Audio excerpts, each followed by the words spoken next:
friendly epicless at the YouTube stream on their keyboard wanting to send a super chat. YouTube streams are alright.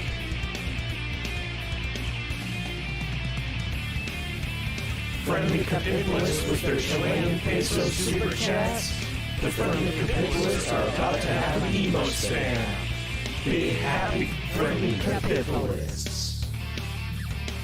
Chatting on the YouTube stream, telling internet tales on their keyboard. It's getting real awkward. You know how fucking awkward I am? Capitalists even holding hands in chat. YouTube streams are alright. Capitalists love super chatting. 18 friendly capitalists at the YouTube stream. Big fat fluffy super chats wanting to be noticed. 18 capitalists wanting to love platonically.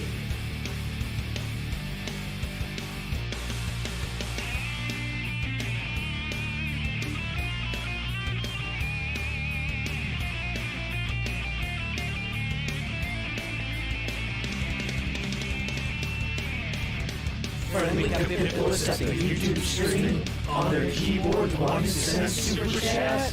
YouTube streams are alright. Friendly capitalists with their Chilean pesos super chats. The friendly capitalists are about to have an emote spam.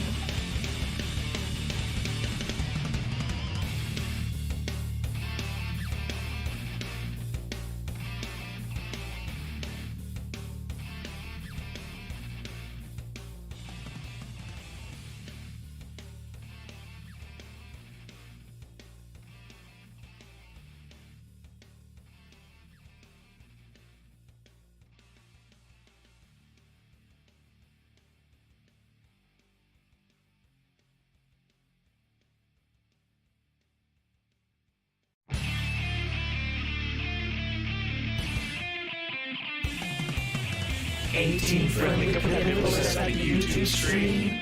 Big fat fluffy super chats wanting to be noticed. 18 capitalists wanting to love platonically.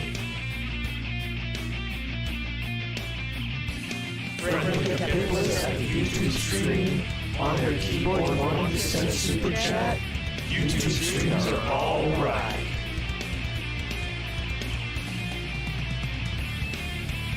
Friendly capitalists with their Chilean peso super chats. The friendly capitalists are about to have an emote spam. Be happy, friendly capitalists. Chatting on the YouTube stream, telling internet tales on their keyboard. It's getting real awkward. You know how fucking awkward I am? Capitalists even holding hands in chat. YouTube streams are alright. Capitalists love super chatting. 18 friendly capitalists at the YouTube stream. Big fat fluffy super chats wanting to be noticed. 18 capitalists wanting to love platonically.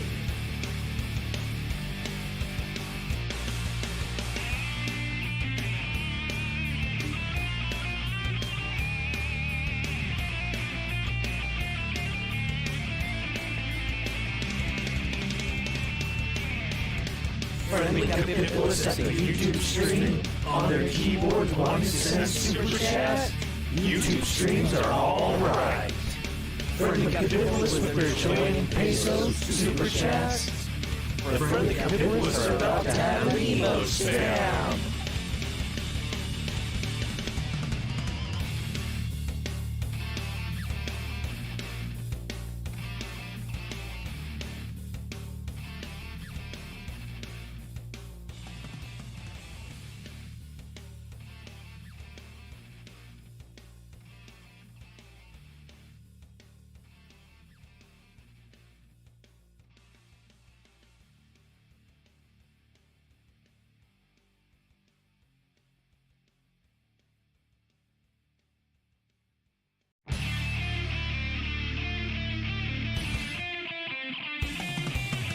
𝐴𝐡 friendly capitalists at the YouTube stream.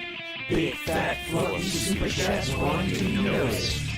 18 capitalists want to love platonically. Friendly capitalists at the YouTube stream.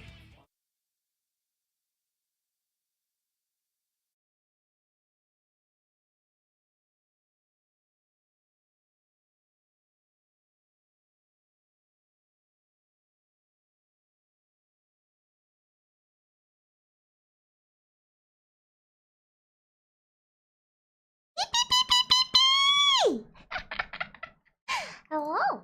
Oh, let me just untilt myself there a little bit. Whoa. Whoa. Whoa. Whoa. Hi. I still feel like I'm kind of tilted. You guys, do I look tilted? I feel kind of tilted. I feel like I'm kind of in like a banana shape. I don't know. I kind of tilt my head naturally. I don't mean to. A fancy overlay. Yes, it is. Yes, it is. A very fancy overlay. Management was kind enough to pick me up a new overlay. Let's go, getters! Let's go!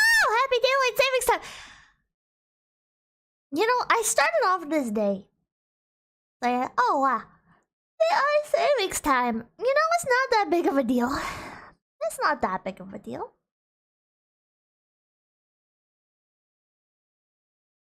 It's annoying as shit, chat. It is annoying as shit. Daylight savings time is annoying as shit.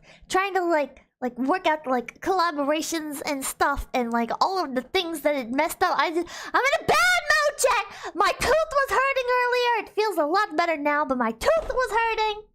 I got like 2 hours of sleep. I went and I got fast food and I got coffee, and the coffee was delicious. I got Starbucks and it was delicious. But then I got fast food as well, and it was fucking awful! They got my order wrong! They got my order wrong! And I asked for a side of jalapenos, and they gave me an entire jalapeno! They gave me an entire jalapeno, chat! What the fuck is in a side of jalapeno? That's a full fucking jalapeno! Ah! You sound different? I'm fucking tired.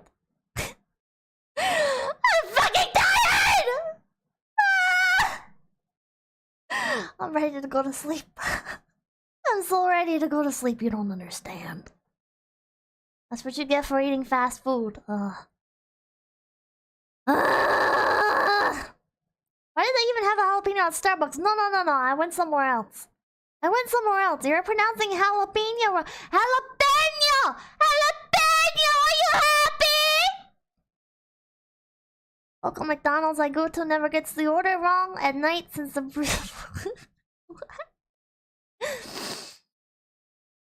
Angry. I'm hungry. Angry.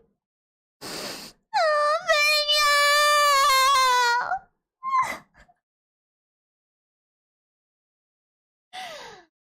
Oh god. So yeah, I'm gonna be kind of aggressive. 𝐂𝐡𝐚𝐭. That's the name, right? 𝐂𝐡𝐚𝐭? Is that how you is that the Japanese name? I don't remember. I'm gonna start with my overall thoughts. No. It's better to start with individual thoughts. Individual thoughts. Oh yeah, let's put on the banger intro. Didn't Char and Purin do a cover of this? Didn't Char and Purin do a cover of this song? 𝐂𝐡𝐚𝐭 OST. Let's just put on the whole ass OST. ED, whatever. I watched like half of this anime a long time ago. When it like first came out.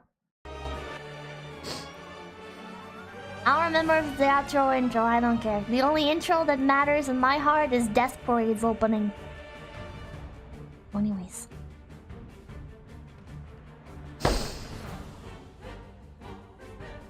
My thoughts on 𝐂𝐡𝐚𝐭.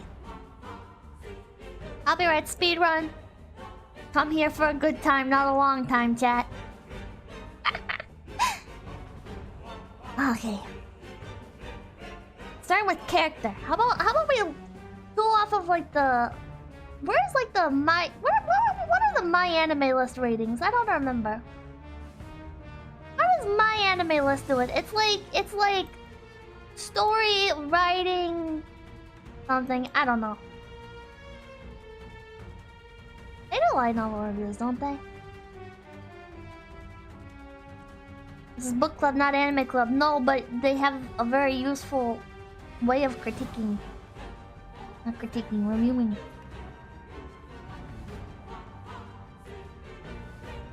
Story, animation, sound, character enjoyment. Okay, well, we're gonna replace animation with like... Okay, we'll just... Okay. Story! I need to reread it. I need to fucking reread it. Because I got so, like, hyper fixated on the shit that they were saying that, like, I would completely forget what the fuck was happening. I would completely forget what the fuck is happening in this novel. They'll just go on. They'll just go on for pages about random shit. Well, it's not random. It's relevant to the story. They didn't like go off the rails, okay? It wasn't like a Gamer from Mars video, alright? But it was like crime and punishment levels of tangent. It was like the stuff they were saying was like it was like 5 times in a row they would say the same fucking thing. Please ask your doctor. So like the overall context, I'd be like, what the fuck was the context of this? Why is she having like a back and forth about the fucking like... Oh god, what's an example of this? She was doing like the recruitment papers or whatever, and it just went on, and then it resolves itself by she's like, oh yeah, I have this other thing that I can do. I didn't even need to worry about that other stuff. And it's like, you spent so long complaining about it. You spent so long complaining about it, and then they're just like, yeah, but I can do this other thing.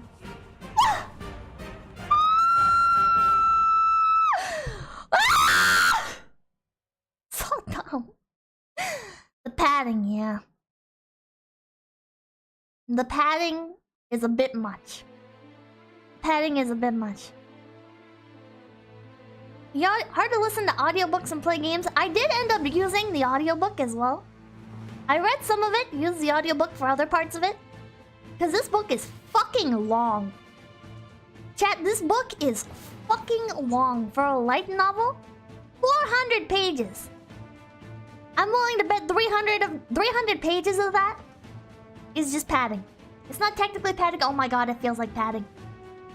It's just fucking tangent after tangent after tangent after tangent. Can you scream less, please? I have a headache. Oh, I'm sorry. I hope your headache is better. The other books get longer. Oh my god. The first volume is the slowest of them, mostly the bad pacing. The pacing is awful. Okay, so story overall. Story overall.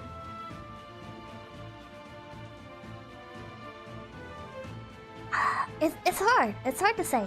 It's hard to say. Because I don't really like the summary, I guess, of what happened in Volume 1, but I like the world building. I really like the world building. I really like the characters. I really like the theming. But, like, in terms of stuff that actually happens, it just... Stuff just doesn't happen. Stuff that doesn't happen. And then when it does happen, it's just like it's gone in the blink of an eye. It's just like an instant. And it's like, okay. It's not fighting with you over it. Take your time.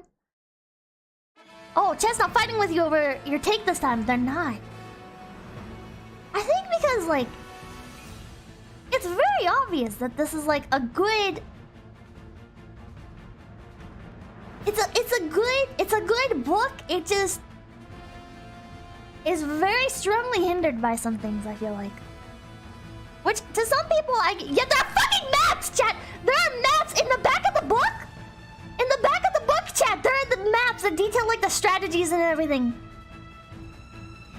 Oh my god, I saw that and I was just like... Oh, shit. Need heavy editing? It does need editing. Sounds keen about them out. I'll try and find them and bring them up. The WN is unhinged, but the light novel was meant to cut down by editors, but they did zero work. Military otaku or something else. The author has Pipkin. I would believe it. Dude, I would believe it.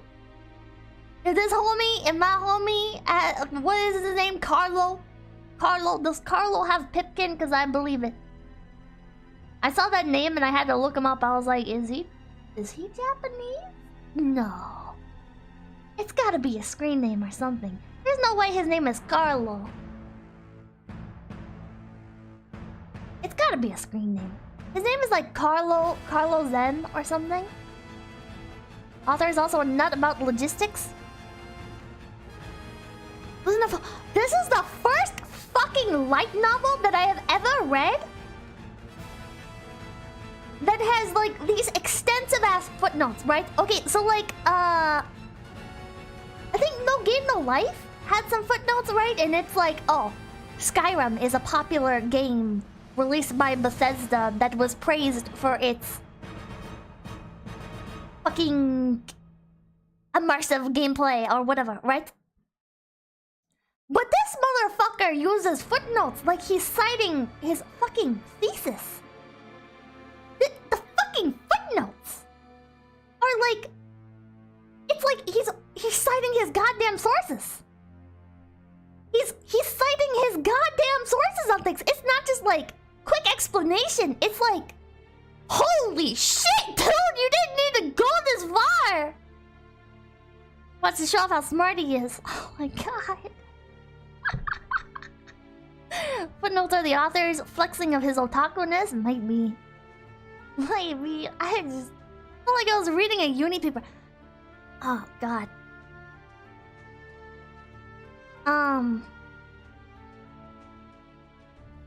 God. He's using footnotes like how they're meant to be used. God, it's overwhelming though. It's overwhelming. It's not bad. It's not bad. Actually, if anything, I'd say I like it. Like, it's just fucking hilarious that it's there. It's not a bad thing by any means. Ron Harushi, thank you for the $5. Teal Deer, I chose to watch the anime. Flying Magic Girl shoots people. From what I've heard, the anime does a lot more. Like, it's a lot more of the volumes, and it's a lot more condensed. I love books with super extensive footnotes like that personally. Some of my favorite series do it. I think it's good. I think it's good. You went to uni? No, I was reading off a comment. Do I look like I would survive university?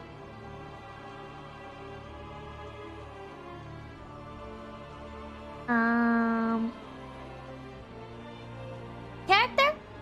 The characters... I can't remember any of their fucking names other than Tanya. I can't remember their fucking names. I remember their personalities. But I feel like nobody but Tanya really got that much of a heavy It felt like characters would appear in the story and then they just kind of like disappear, right? Like they get some focus and then they just disappear. And you're like, well, that guy just had a bunch of fucking dialogue and now he's gone. Okay. Them names are hard to remember, that too.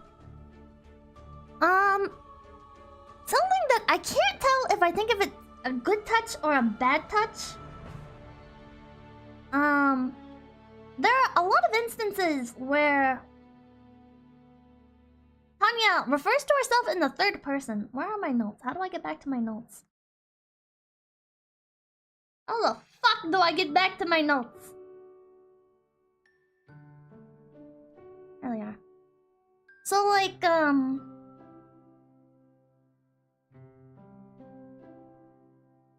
moreover, I have a... this is from chapter 1. Page 25. Moreover, I have a petite frame, even for a girl. Comparing Tanya's height to the physically blessed body of my previous life is absolutely mortifying.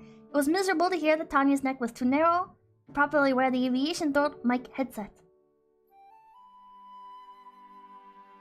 I get that he's like talking about like this new body, but it also it happens quite a few times, and it just kind of feels strange. He dissociates from his new lily body. Yeah. Nice touch, weird wording shift. I don't know how I feel about it, because sometimes it's done kind of naturally. Like, that was one of the more natural versions of it. But then there's other things. There's other examples of that where it didn't feel as smooth.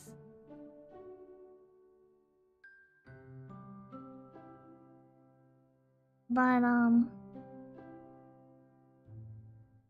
scrolling through my notes here. There was just kind of a lot of that where maybe it's a Japanese thing, maybe. I think Japanese just use... Yeah, Japanese doesn't have like doesn't have like first and... Or not first... Well, how do you say? They don't use like you, she, her, right? They just use names. So that might be it. That might be part of it. God, I keep fucking up this fucking... Ah! So tired. They redefine gender dysphoria. Oh god. They do have ways to say you, she, and her though. Yeah, but you don't use them in conversation, right? They have anata. Yeah, but anata is considered kind of rude. From what I've heard anyways, that you're not supposed to really use anata. It's really like I guess it makes you look like a foreigner or something. That's just what I've heard. What is this? We're talking about Saga of Tanya the Evil. Is stream elements down? I don't know. It might have bugged out. Oh, I don't think I have alerts on screen. No, I'm just brain damaged and forgot to put the alerts on screen. There we go. Brandon, thank you for the $10. Local salary man gets brainwashed by God, turned into a lolly, then takes state spawn. Oh my god. He didn't get brainwashed. He didn't get brainwashed. If anything, he was annoyingly atheistic. Like,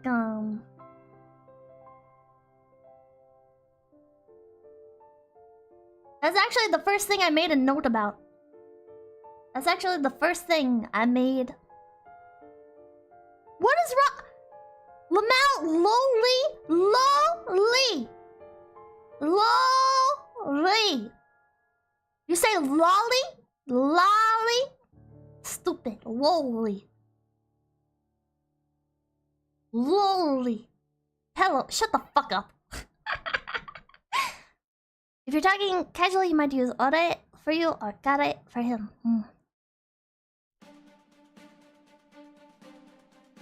He keeps saying my translation says being X.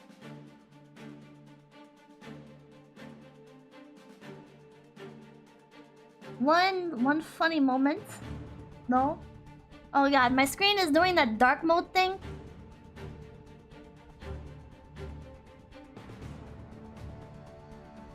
I'm already overworked managing 7 billion souls. The Bible says, be fruitful and multiply and fill the earth.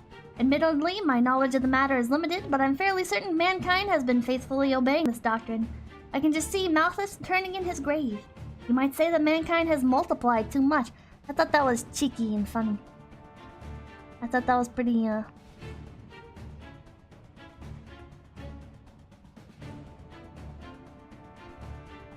But then it gets annoying. But then it gets pretty fucking annoying. Malthus? I don't know how to pronounce it, chat. There's a lot of shit in this fucking book that I don't know how to pronounce. Very much a teenage rage theist, yeah. I don't know. I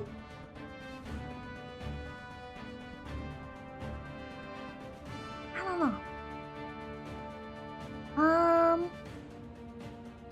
Yeah, like here's another example. Either there's electromagnetic interference or my equipment is simply acting up. Why couldn't it have happened at any other time than this crucial moment? Just to play it safe, Tanya starts checking if the problem has to do with the equipment strapped to her back by trying to radio control again when it picks up an unexpected signal. So that's another example where it kind of just switches to third person. And it's like... Why? Why did it switch to third person in that moment? Like, there was nothing about that that was like... There was nothing about that that was like, oh yeah, it's... Because it's like...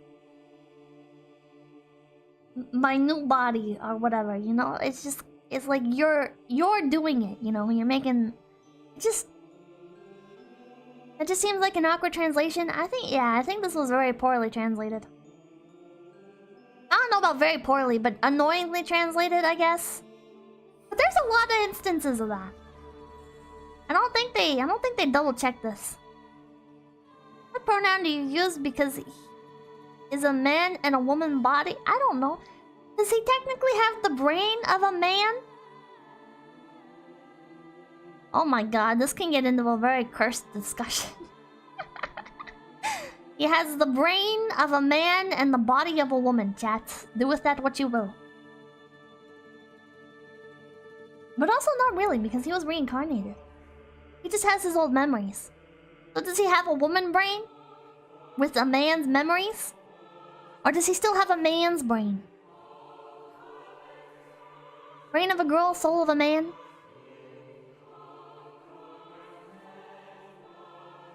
Makes you think. Is a woman now with a woman brain? Oh, that's something that I like a bit more about Saga of Tanya the Evil versus like Ascendance of the Bookworm. With Ascendance of a Bookworm, I commented that it didn't really feel like the character was really childlike, I guess. Like she had the brain of an adult, but she just acted childish sometimes. And it felt more like she just had an adult brain and then was acting stupid. Whereas I think Tanya handled it a lot better. Like, Tanya has the moments and stuff where she starts to like get really ragey, and it's like, oh, is it because she's just kinda menhera before? Or is it like she's acting like a little girl because she is a little girl now? Towards the end of Volume 1, he or she begins to fall back towards thinking like a woman, yeah.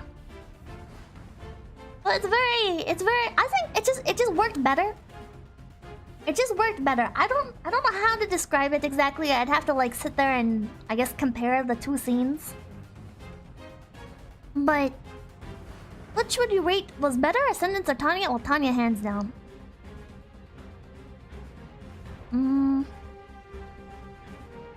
Someone Spider got reincarnation in the opposite gender realistically.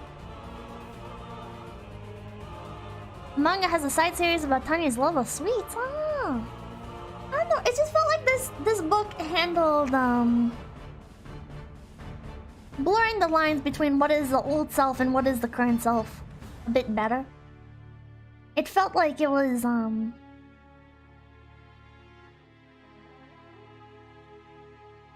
maybe it helps that like the whole like children are sociopaths, you know, so it's like it's a lot easier to blend the is this because this person is just kind of a fucking sociopath or is this because they're a child? It works better, I guess. I don't know. It just worked better to me. It didn't feel weird or politically charged.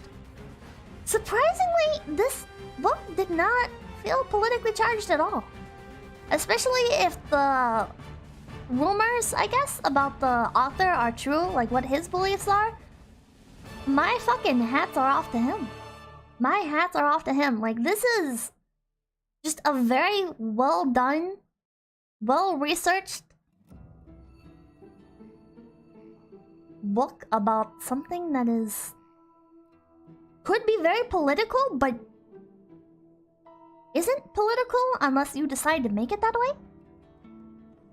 I'm not allowed to say that word on stream, but yeah, that.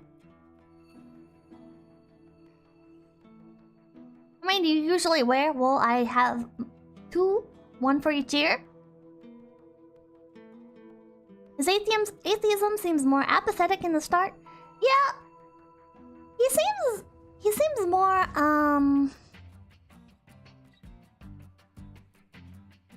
his atheism seems to be derived from ego rather than like any real, I guess, how do you say? It's not motivated by an interest in religion. It's motivated by his sense of self-superiority, I feel like. And I feel like that's what a lot of his motivations derive from in the book is narcissism. He's very narcissistic and he's very cynical. He's a pragmatist. I don't think he's a pragmatist. I think he lets his emotions get the better of him. I think he would like to describe himself as a pragmatist. But he's very driven by emotion with a lot of things. Like wanting to murder the scientist that potentially set him up to suicide bomb.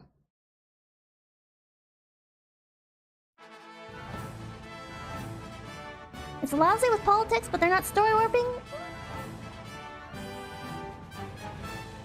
I don't know, it feels like the politics in the story are presented more as like the belief of the characters and not as much, I guess, a canonical truth.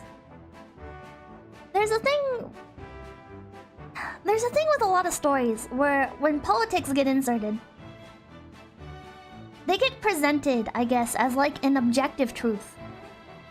But with Tanya, the main character is just highly opinionated and exists inside of a world that feels like it could be real. So when Tanya has like very strong beliefs on something, it doesn't feel like these are the views of the author being shoved into the book and being preached to the audience with. It feels more like these are the beliefs Tanya has. And these beliefs warp the way Tanya interacts with her surroundings and other characters, and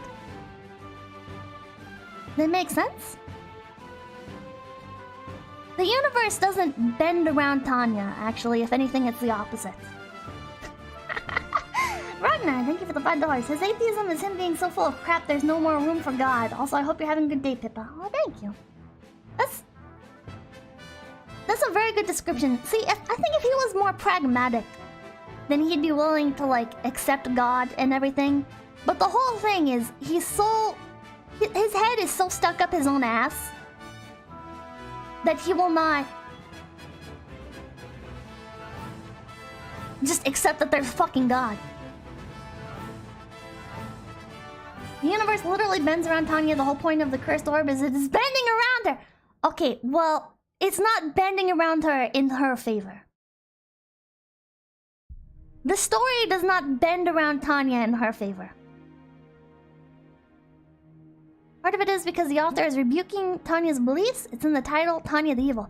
The title's not actually Tanya the Evil. Saga of Tanya the Evil is just the localized title. The original title, Yojo Senki, the full translation is Military Chronicles of Tanya, I think? Something like that. Was it? Hold on, let me look it up. The Military Chronicles of a Little Girl, that's right. The original title is actually The Military Chronicles of a Little Girl. And honestly, Tanya isn't... Which sounds wrong? Yeah, that's kind of why I got translated, I think. Or why I got localized. I think Tanya, despite having such a narcissistic, sociopathic personality. Is not a bad person. I don't think she's a bad person, and I certainly don't think she's evil. I don't think she's necessarily portrayed in the best light, but I also... I don't know, maybe it's because of the fact that the author keeps honing in the fact that, like, it's the body of a child and everything, and how grotesque of a sight that sending a child off to war might be and everything, and... Like, even her fucking chair is, like, custom made because she's so small.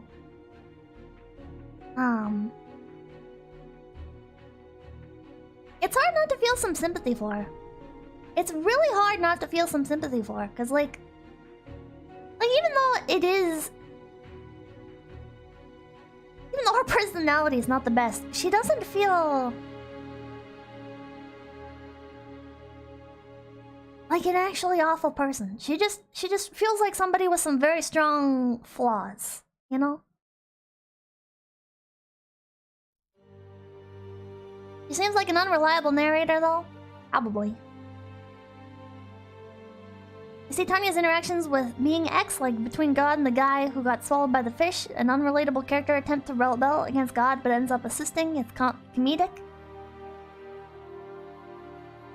Let's commit war crimes so I can retire early. Tanya the not evil. Well... I think Tanya is selfish, but I don't know if...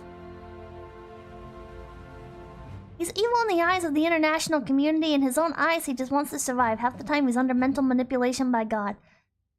I think that sums it up pretty well. I think somebody just wanting to survive and self-preserve...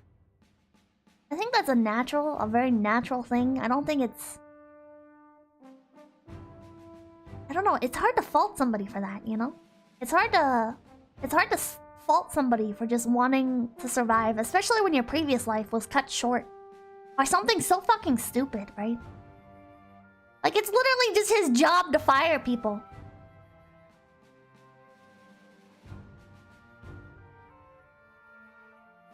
So... Tanya isn't exactly evil. She will go into the gray area when it comes to war agreements, treaties. I think if Tanya was, like, actually evil, then the best thing to do, right, would be to, like... betray your side to go join another side in exchange for luxuries and comfort, right? Like, if Tanya really wanted to...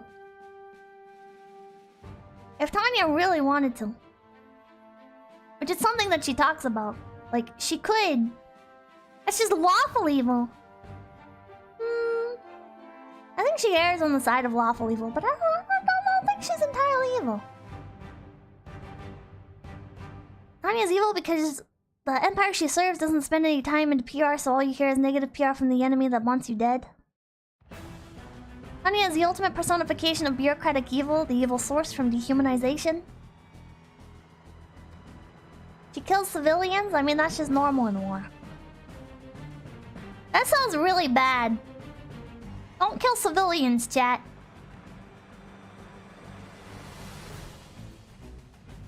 Tanya also gets an insubordinate soldier killed. Not deal with them. Killing civilians is definitely a war crime, only for the losing side. Tanya is more chaotic good. Okay, I don't know about chaotic good. I think Tanya is more like true neutral. You know, I think Tanya is true neutral. She will act in her own self-interest, but she will not go out of the way to be evil, right? She's acting entirely within her own self-interest. She's not gonna see a dog on the side of the road and go kick it into a fucking well or something, right? She's not gonna go execute a goddamn dog. Like, if there were dogs on the street or whatever, and it's like, oh, well, dogs are not allowed in the city. I don't see Tanya going over and fucking killing the dogs just because they're not allowed. I think she'd be more like, nah, I don't feel like it. She would? I think only if there was somebody around to actually, like, hold her accountable. Tanya feels very by the numbers. People are just cogs in the wheels and treat them nice so they work well. Causing damage to other people for personal gain is evil in alignment terms. If a dog chased Tanya, she would shoot the dog, so she's probably a bad person. Well, she probably would shoot the... she probably would shoot the dog. That's why we have pieces of paper to say what is allowed in war, and as we all know, people trust paper, right? Yeah, people definitely trust the paper. People definitely never do things that are not allowed in war.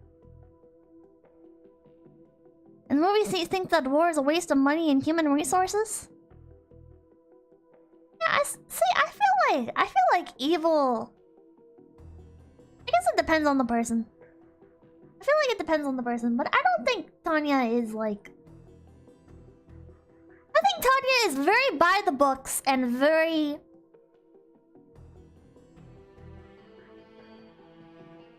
self-interested. I think Tanya is like the definition of like true neutral.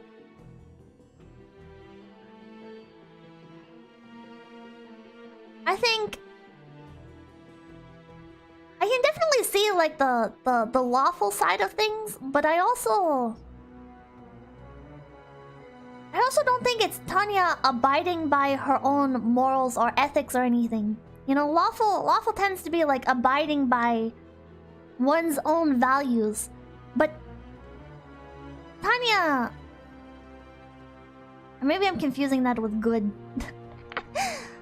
But I don't think Tanya would bother with the law if she knew it was against her own best interest.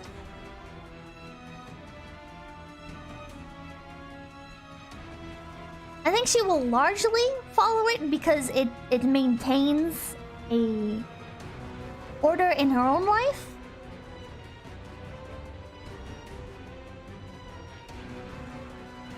But I don't think she doesn't have any like...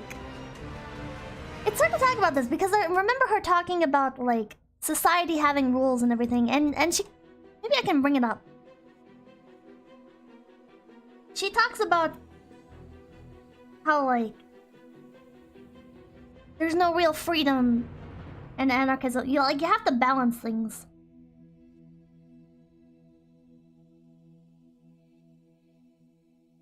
Literally in chapter 0, Jesus Christ.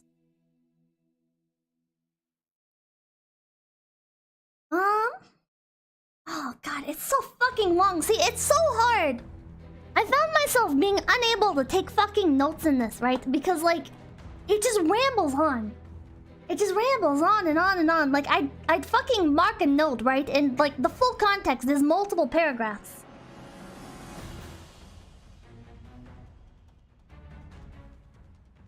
Surely everyone learns as part of compulsory education in elementary school that all people are born equal. Children are taught that they are all equally unique and irreplaceable.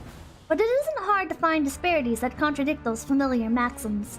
Why is the kid sitting in front, taller than me?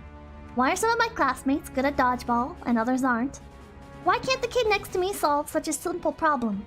Why can't the kids in the back be quiet when the teacher's talking? But in an elementary school environment, children are expected to be good. They are told that everyone is different yet special. They are terrified that if they don't follow etiquette, they will be bad, and so the good kids strive to avoid becoming bad. By the time they begin attending cram schools to prepare for entrance exams, the good kids secretly look down on the bad kids and make a point of avoiding them. They will enter a good junior high, followed by a respectable high school, and then a prestigious university. These people are on the fastest track, doing their best within the rules and regulations presented to them. So I think that right there gives a very strong insight into Tanya's point of view on things. Tanya doesn't really necessarily care about the laws. I feel like Tanya just wants to be respected. I think Tanya wants to be the smartest person in the room. To be the one that is positioned higher or highest on the social hierarchy. Because it's the most convenient. So I don't think I think it's purely motivated by self-interest. Yeah, it all comes back to egoism. It's all about Tanya's ego. It's not about the laws. It's not about maintaining any sense of virtue or anything like that, or any sense of purpose. It's just ego. Tanya is about Tanya, yeah. Pippa, you just read how Tanya thinks that those follow the rules get ahead due to bureaucracy. Yeah, Tanya is taking advantage of the system to benefit themselves. It also goes into by the time they begin attending crams, wait. In order to remain good in that environment, students have to do exactly as they are told, and always meet everyone's expectations. Just as they are told, they spend day after day hunched over textbooks and reference books, competing with classmates for grades. As they lead such a life, those engaged in the fierce battle of college entrance exams come to view idlers as losers. Within an environment where grades determine everything, it's only natural for high achievers to hold poor students in contempt. On the other hand, the majority of those successful students don't consider themselves especially bright. After all, it has long been the case that whenever a regular student shows even a little pride, the truly gifted in their grade put them in their place. See, like, I interpret that is it's all about status to him. It's all about status to him. It's not, you should do these things because they make you a better person. It's all about the hierarchy. In my opinion, maybe you get something different from it. One student might be having a hard time while the kid next to him is nonchalantly entering the international physics or international mathematical Olympiads. It takes more than a little effort to sit shoulder to shoulder in a classroom with geniuses for whom comprehending all material is a given.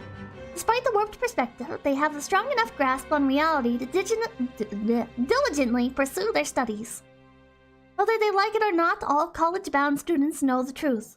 If they want an income comparable to what their parents possess, they have to attend a good university and get a decent job, at the very least. This group is driven by a strong, youthful desire to succeed. But along with that desire comes the fatal fear of failure. As such, they have no choice but to chain themselves to their desk.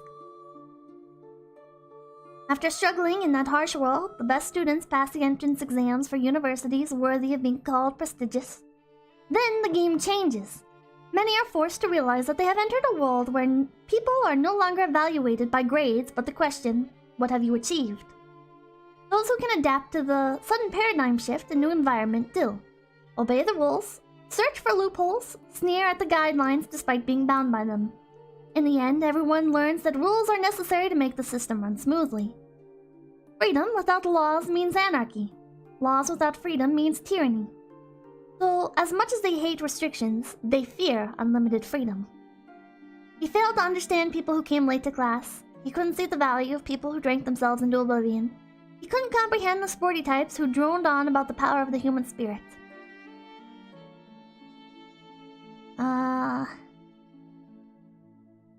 Okay, one more paragraph, I think. But when he encountered the Chicago school and saw how these works applied rationality to the relationship between rules and freedom, he was ecstatic. After all, it meant that he could stay on track as long as he played by the rules. He managed to exude the appearance of a diligent university student while hiding the fact that he was a nerd. In essence, that was what it meant to be free. That's what it meant to be free within the confines of the rules.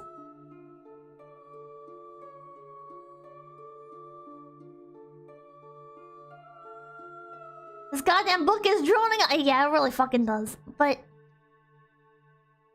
I don't know. Tanya is lawful neutral. That's the last I'll say. I'll make a poll about it. I'm personally of the camp of just true neutral.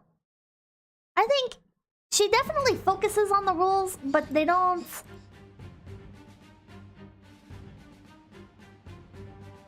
They're not like.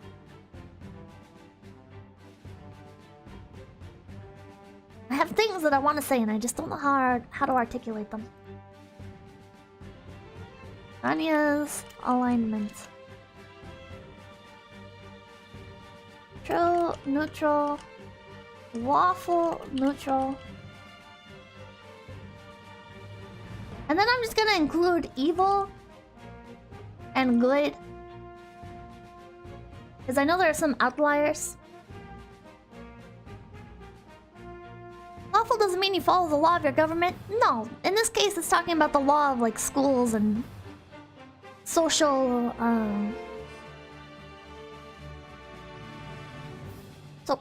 social law, we'll say. Where's lawful evil? Just choose evil. Kinda Tanya wants to get by just enough to live in luxury with minimal hassle. I think that's the crux of it. I think the crux of it, that's the crux of it. I don't think Tanya particularly cares about maintaining any sense of order. The best way to use lawful in my experience is orderly, someone who highly values hierarchy and harmony.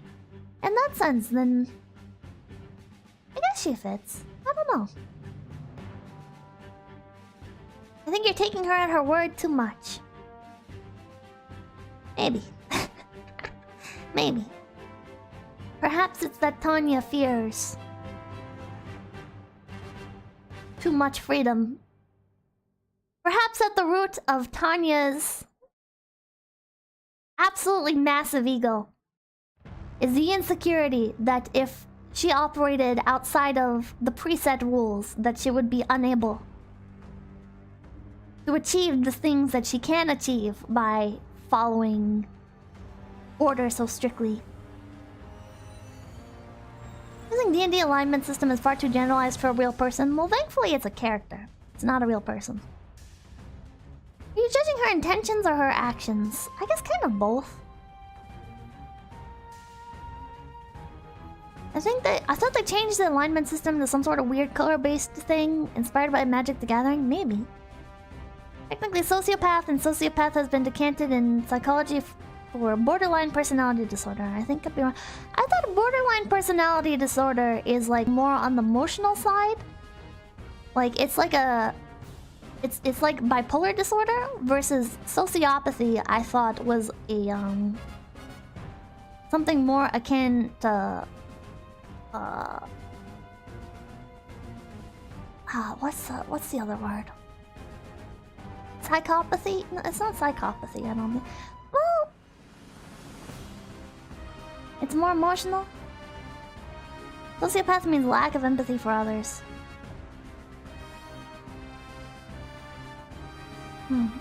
Modern psychology is trash. I don't pretend to understand it. I don't pretend to understand it. Sociopathy and psychopathy are now known as antisocial personality disorder. EPD is emotional dysregulation. Sociopathy is psychiatric disorder. Ah! I knew there was a distinction, like in terms of like what they are at the root of things. Like the general umbrellas that they fall under. What's your opinion on the series Magic? I fucking hate Magic. I fucking hate Magic. It's no... Just because they did it well in Tanya, which I will give it to them, I think they did it well, does not mean that I enjoy it. Magic is fun when it's in video games, okay? Magic is not fun when I'm reading about it. I would much rather this be set in like a realistic setting. I would much rather, but then you wouldn't have an excuse to shoehorn in cute girls, so... God. For the longest time, sociopath and psychopath were interchangeable in psychology circles. I like it in video games. I like it in video games. Magic was treated more like a higher science. It is, but it's also treated as like a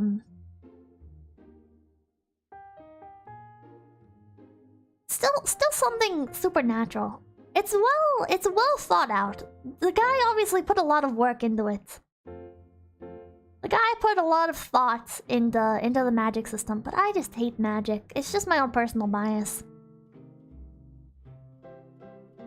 Treated as a resource, it's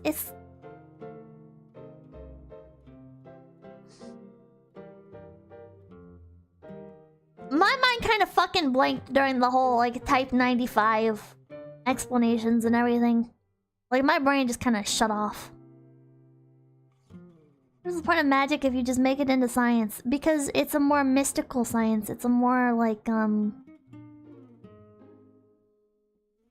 think the best way, which I'm not a very sciencey person, but I feel like the best way I could describe it was, it feels like the science in this story is something more akin to like futuristic technology with like a mystical flair to it versus being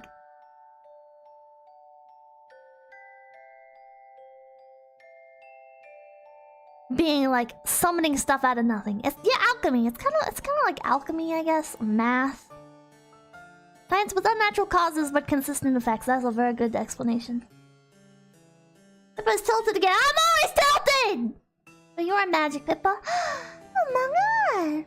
Magic in Tanya is literally faith spells and Soulsborne games. Pray harder to get better powers. That's only the Type 95, and that's only like the belief of the guy. Like the mad scientists are like, oh, you better pray super hard or God is gonna kill us. If you don't pray hard enough, God is gonna fucking kill you. God is gonna send you straight to hell, motherfucker!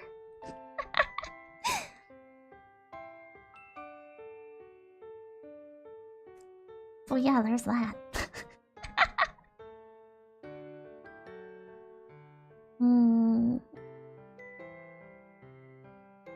It's not even that. Tanya can't even not pray hard enough. It's automatic prayer. Alchemy is basically undifferentiated sciences together with psychology and mysticism. Say hello to my magic ICBM! Shows up even more further into the series. Magic is really tied really hard into faith, huh? Book mentions mana limits a bunch, but does it ever show mages falling out of the sky out of exhaustion? I think it mentions it as a possibility, doesn't it? I don't know why I quoted there. Did it make you want to read more military history? It does. It does. A little bit of a kick out of them mentioning Hood. I love warships. I'm not intelligent on warships. I'm not like well studied in them or anything. I just enjoy them. I think they're absolutely amazing pieces of technology.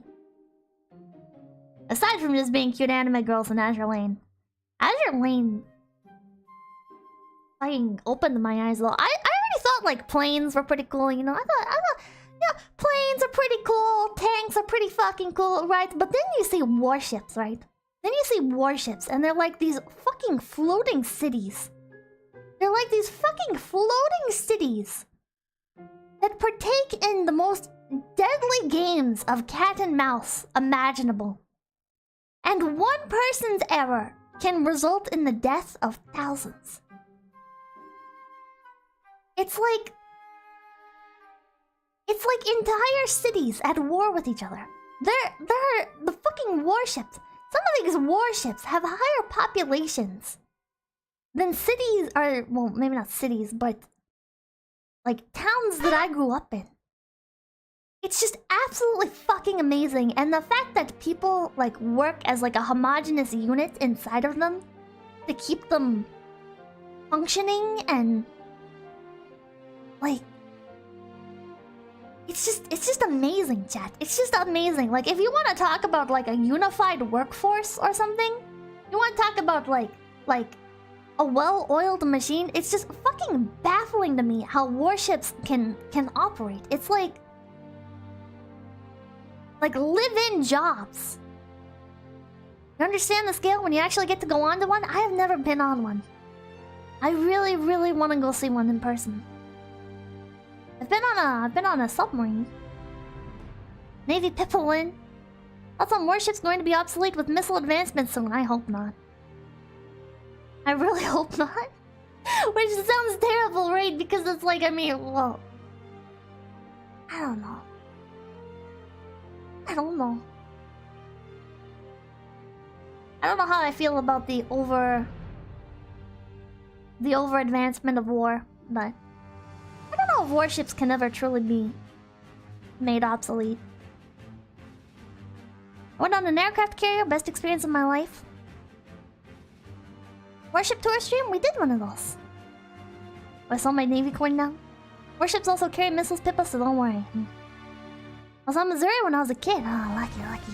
I've been on a CVN and it was 2 football stadiums long. Holy shit. The cannon time?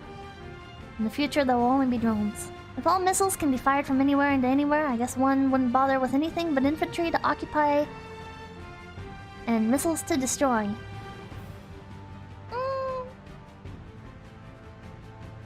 But where do you decide where those infantry occupy, you know? I feel like I'm no strategist or whatever, but I feel like one of the things about warships is like you can stick them places where people would never fucking know, right? I feel like I don't know this for certain or anything, but like I feel like airspace is a lot easier to, I guess, manage than having any idea what the fuck is out in the grand open ocean. Radars exist, you can't stick ships people don't expect? I mean, it depends. One of the things about the ocean is like, it's really hard to just stick shit out there, right? There is just so much space out in the open ocean. How do you cover all of that? It's like you're covering a bunch of land, and not only that, but you also need technology that can exist out there.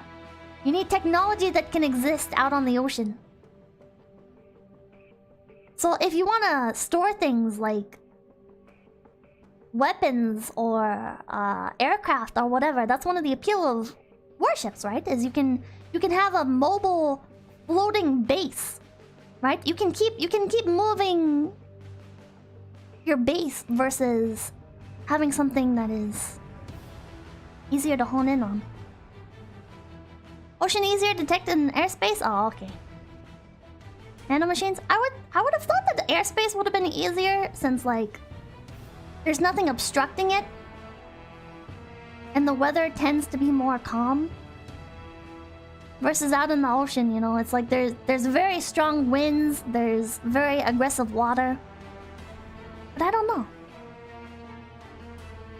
Your ship can also get sunk by a single anti-ship missile. I guess it depends on how strong your ship is and how strong that missile is. Are stealth ships a thing? They used to be, I don't know about anymore. We need sky battleships, oh my god. Don't forget the sea monsters. Hell yeah, the sea monsters, man. The US didn't experiment with the idea. I think it's endlessly debated. I would love to bring on, like, people that actually know about this topic on the stream. But I don't know if that would ever be allowed. It's hard to talk about this stuff without getting into, like, the sensitive things about it. I wish... it would be nice to just talk about, like, the raw technology, I guess. The technology and the utilization of it without getting into... military otaku. Maybe if I pitch it to management like that. Maybe if I pitch it to management as, military otaku stuff. I don't know. Remy does Milsim stuff? No. He's been very busy with... I'm not allowed to say the stuff that he's been busy with, but if you go check his Twitter, you'll see. It's pretty easy to just talk about how they work and how they were used.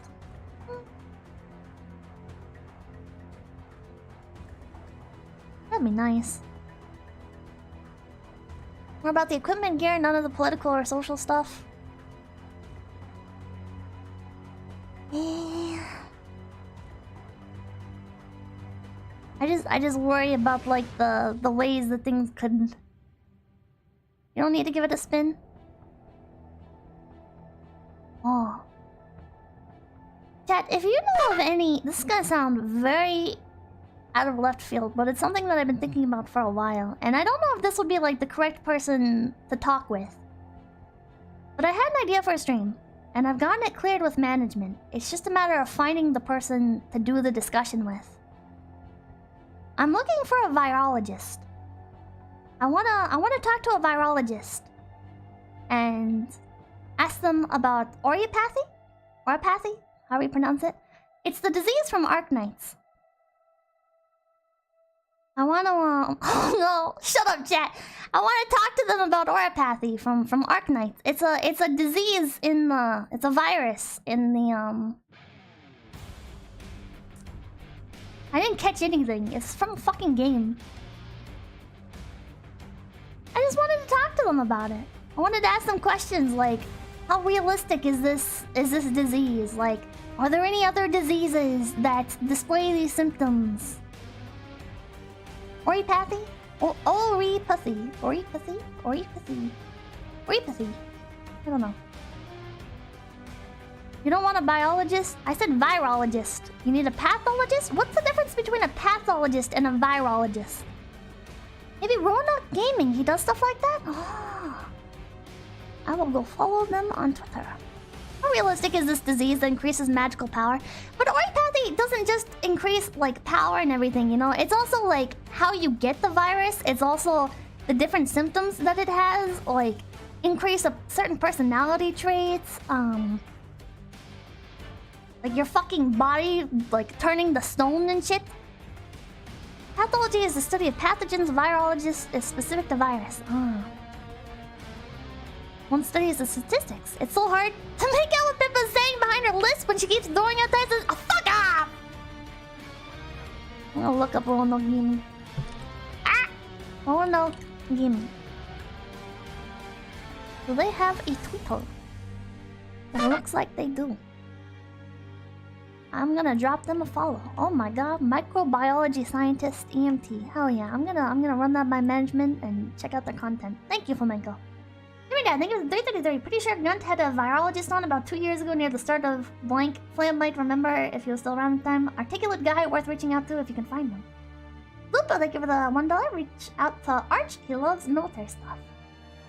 Anime document, thank you for the $5. Ever wonder what's at the deepest depths of the ocean where the sun can't possibly reach? Well, they can't reach me, so it's not my problem. Microbiology is the phrase for ID. You want an MD who has a PhD. Oh, fuck, this is so much to remember. Pippa, are you trying to game theory? No, I just want to discuss interesting subjects with people who actually know about the subject. Why don't you ditch your management and go solo? Because the world of indies is very dangerous. And funnily enough, the things that I can do when I'm part of a company, I would not be able to do as an indie without dealing with a lot of shit.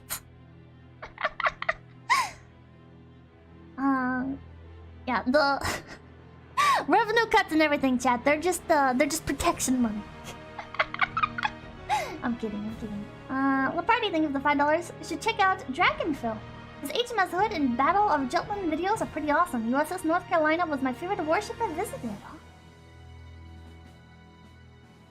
V, thank you for the 333. The writer of Tanya is a self-proclaimed blank. The fans feel betrayed. It's hilarious. Did he actually like come out and say it somewhere? Yeah, Sakuna has lawyers. Pippa doesn't. Exactly. Yeah, management is cool. Management does a lot of stuff. There's a lot of stuff you don't get as an indie streamer that you do get as a company streamer, right? First of all is a generation, you know, like having other streamers you can consistently interact with and like you have to be on good terms with, so you don't worry about like drama and stuff. Another thing is assets, that's right. Another thing is when I have a really dumb idea, they tell me, and I don't just end up doing my dumb idea and living with the potential repercussions of it. And just general guidance on like content and stuff, like, oh, you should be networking, or oh, you should be doing this, you know. There's a lot of perks that come with a company. It actually really annoys me. I know it shouldn't annoy me, but it actually kind of annoys me on Twitter. How there's some people, and I especially see bigger indies saying this shit, where it's like, oh, what's even the use of having VTuber companies? Why do VTuber companies even exist? They don't need to exist. It's such an outdated, like, business model and everything. It just restricts the creativity of the streamers, and it's like... Don't open your fucking mouth about a subject you know nothing about. Fuck off. Fuck off. Yeah, just mad because I couldn't make the cut. I think some of these people could make the cut. But they're just so fucking salty. Just so fucking salty about other people getting, in my opinion, what is easier success. I think when you join a VTuber company, listen, it's gonna be a lot easier than growing as an indie, right? You have a continuous support network, you have access to a lot more resources. I think they're fucking salty about that.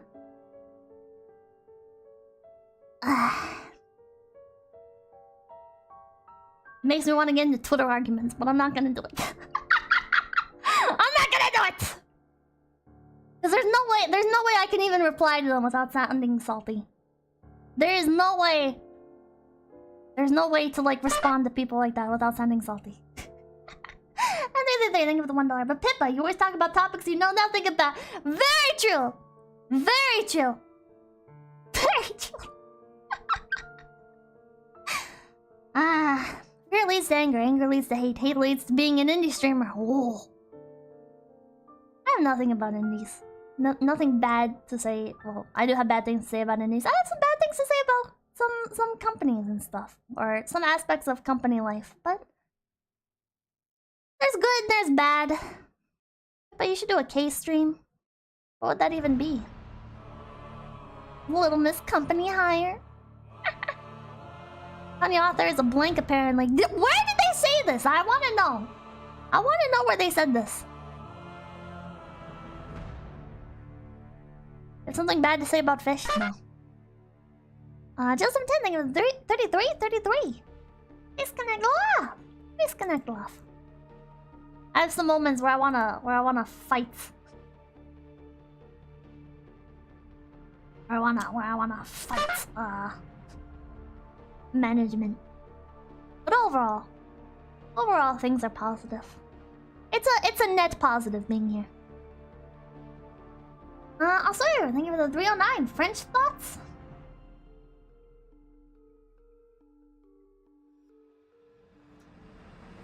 French are kind of based.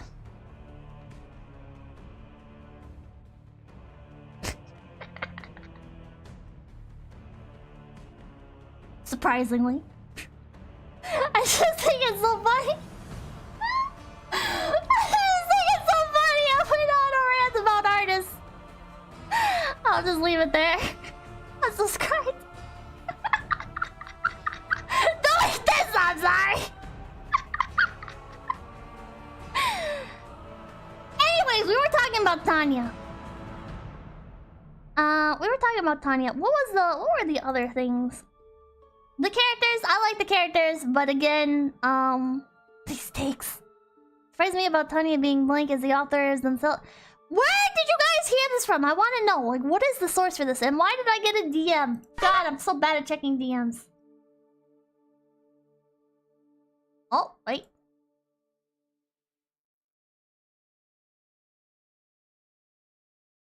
Hold on.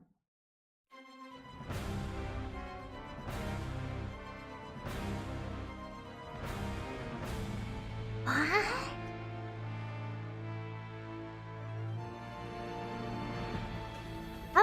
I want to know like the context for those tweets. I want to know the context for those tweets. I want archives of those. I want to know like what went down. Rico, thank you for the $1. Have you ever thought about streaming World of Guns? I have not.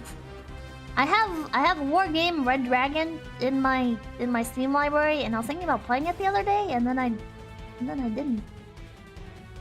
I played Animal Jam. Author was probably fun posting. I heard from a Polish cycling enthusiast forum. Oh my. The game is pretty fun. A dragon, yes. Maybe I should play it on stream. I wanted to do a lot of wargaming when I first started. When I first started streaming, I wanted to do a lot of wargaming. Like right after debut, I actually played a little bit. I did World of Tanks and I did that terrible The Red Baron game. Red Wings, I think it was called. And Arma Stream. Why does everybody want Arma?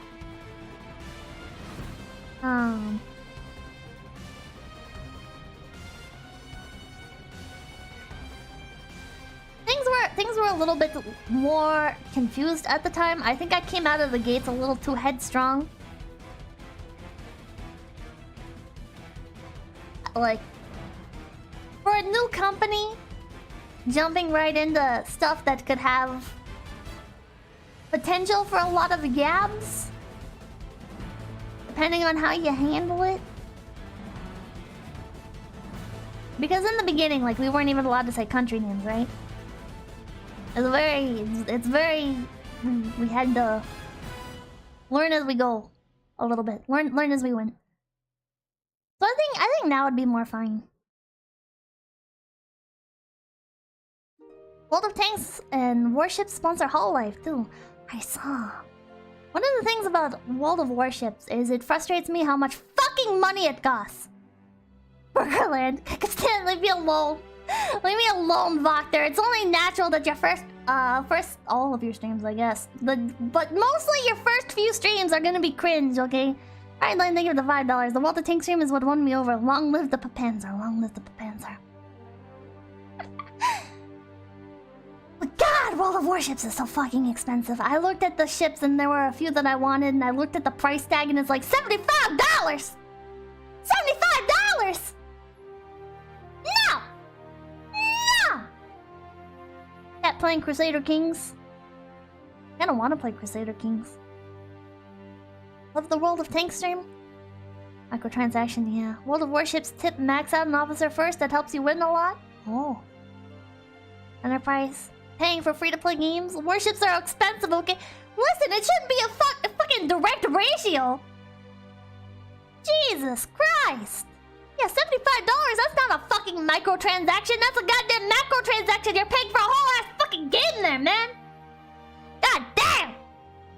Pippa, have you ever looked at train simulator prices on Steam? No, and I'm scared. Train people are very... Like, I can see why trains would be expensive, right? Because I bet you those trains are like IRL scans or something of... Like, lovingly, exceedingly well recreated recreations of these fucking trains, right? Although, didn't World of Tanks, like... Didn't World of Tanks buy a fucking tank or something in order to better recreate it? I can't remember. There was something about that with World of Tanks where they like or like they saved like an old tank from being dismantled or whatever. They take tanks to conventions. A friend sent me the stream 5 minutes in, 10 out of 10. Oh, well, thank you, the Highland. People like trains. Trains are okay. I like them. Everyone, World of Tanks players leaked classified tank documents multiple times to point out inaccurate information about the tanks in game. What? What? Someone leaked top secret info about the tanks to the company. What the fuck? Holy shit, that's dedication. It happened twice? What the fuck? That was War Thunder. Oh, okay. I will not take slander against War Thunder. What the fuck, man? Didn't you tell us that story on literally your second stream? Maybe. I don't remember though. I don't remember. See, I remembered like the general idea of it, but I don't remember exactly what happened. See, chat, I take in information and then I fucking forget. Wait, how the fuck do you do remember that. There's Train Girl Oroge, oh my god. Hardcore gaming information warfare. Oh man. I'm really mad. World of Warships had a very nice podcast about warships, and then they just stopped.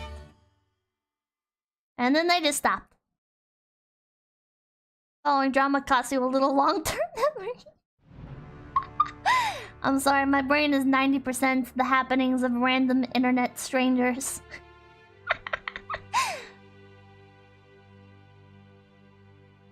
Tanya the Evil is worth reading.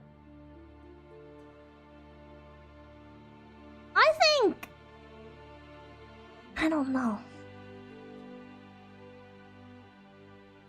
Is Tanya worth reading? I think if you're fine with very pedantic, very Pipkin-y explanations of things,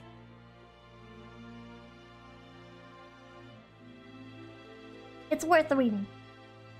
If you're interested in... yeah, if you're fine with tangents, it's worth reading. If you're looking for more of like a straight shot kind of experience, like you just read the story, you get the story, you move on, this is not the story for you. The manga's better paid. The manga might be better. The anime might be better. In general, I think manga tends to be like some of the best adaptations. Watch the Tanya anime movie, it'll pull you in immediately. Overall, I think I would give Tanya the Evil Yojo Senki a 9.5 out of 10. I think a 9.5 out of 10. I personally tend to prefer stuff that is a bit more straight to the point, or if it's going to go on long tangents, I would rather it be about something technical. I feel like the long tangents where it's just the character getting lost inside their own head can be interesting, but it's done so much that it becomes kind of overwhelming. It kind of becomes frustrating. It kind of becomes very frustrating. 9.5 is okay, it repeats itself a lot. It's good! Okay, listen. It's very strong on the theme, okay? It's very strong on the theme. I very appreciate... It's a 9.5 for me, chat! 9.5s in the scale of actual literature or only light novels. I mean, I would actually compare this to like a regular novel. It definitely has anime arts in it, but like it doesn't read like a light novel to me. The only thing that really comes off anime-y to me is the fact that like Tanya is a child and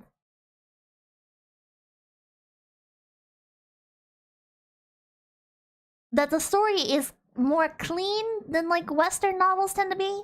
Like Western novels tend to be like Western novels tend to be like, especially with children involved, you know, Western novels tend to be like, ah, snot on their face, ah, children, ah, God, gross, ah.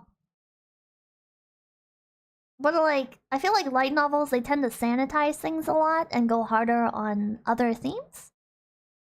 So it definitely has that, right? Yeah, there have never been children in war before. Okay, I'm talking about like to the degree that it is treated, right? Like Tanya is recognized as being a child, but she's also recognized as being a mage. And mages are apparently known to like age or mature more quickly, and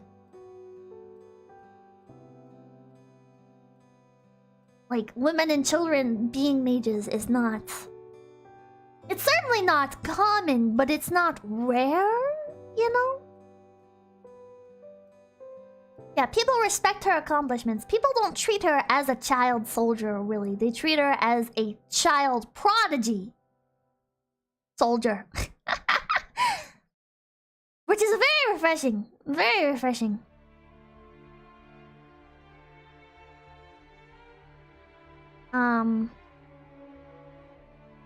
Mage girls are very mature for their age. Stop! But, they have no choice but to join the army. Most women in the army were mages. Yeah, that's one of the things they mentioned towards the end of the novel, is that, there's like very few guidelines inside of the manual. Right, or inside of the guidelines for dealing with women, because women typically aren't in the military unless they're mages, so the guidelines that exist for women are it's very brief, because it's not that common. It's common in like the mage sphere, but not overall in the military. I actually didn't mind the clutter of information because it was just unrelated trash and gave perspective. It wasn't just unrelated trash, and it gave perspective into the character. When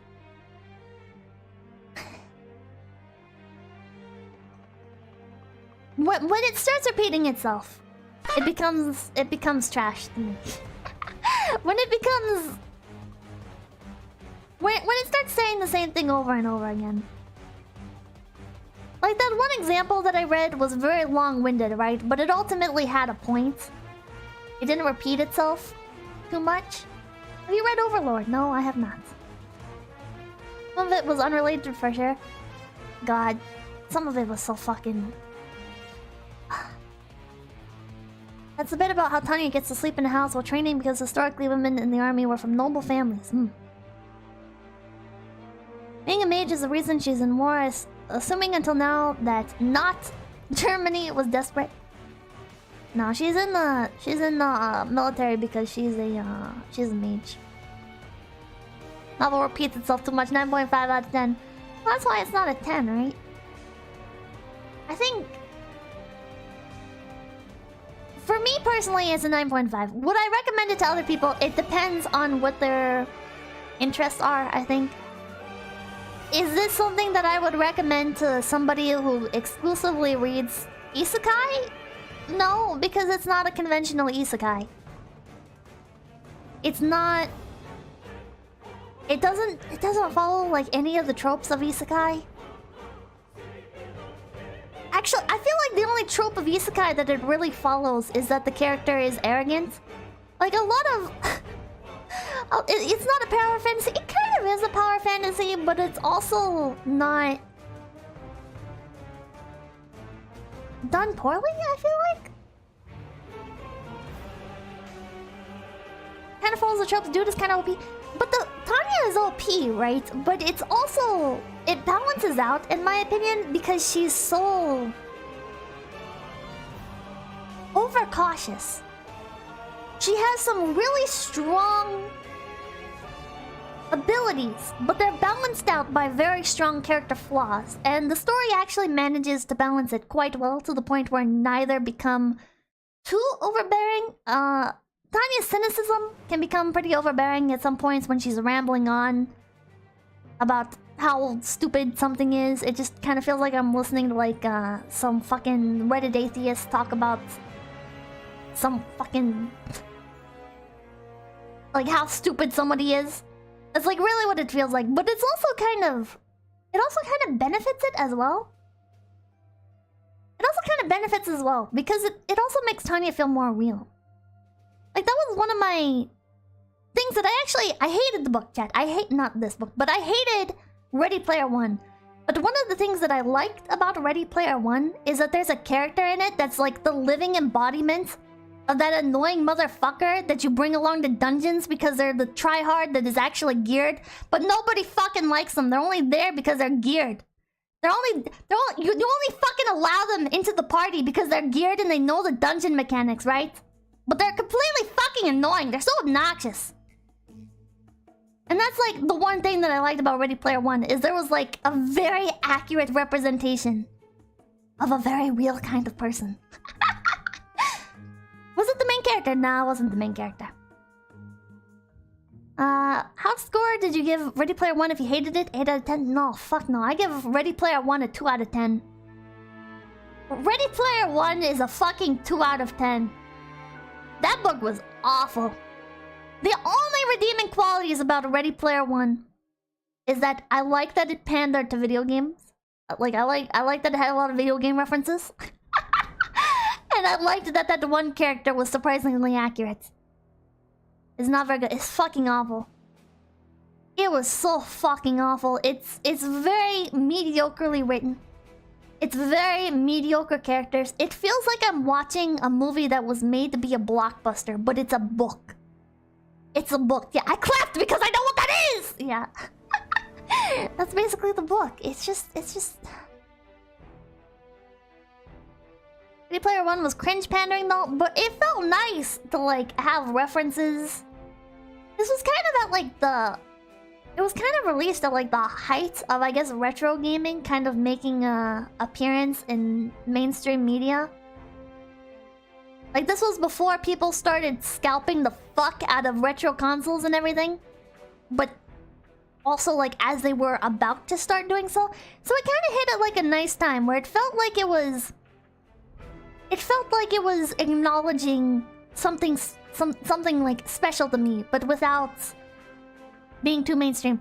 But then all the mainstream stuff did happen, and then it just felt even worse. It was like, fuck, this is just really well-timed nostalgia bait. What the fuck? This is just really fucking well-timed nostalgia bait. God damn. And then the movie came out, and that was awful. The evil corporation is the evilest. Very strong DMC Devil May Cry.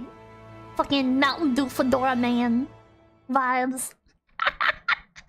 The boardroom strike again. Yeah.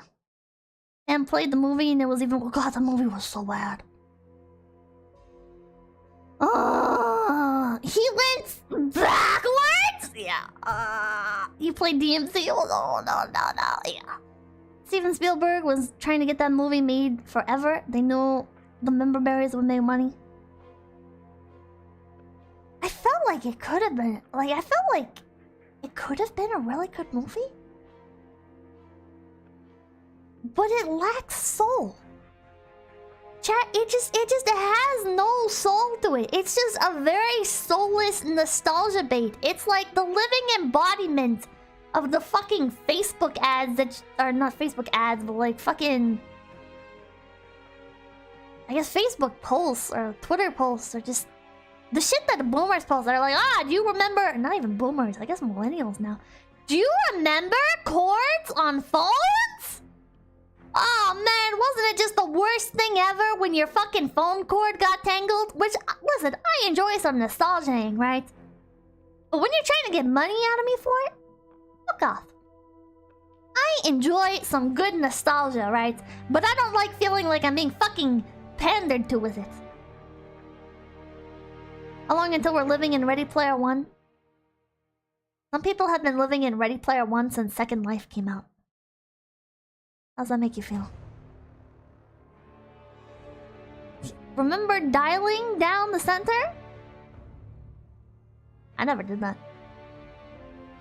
Wait, dialing down the center. Are you talking about calling an operator and then having the operator connect you to somebody else?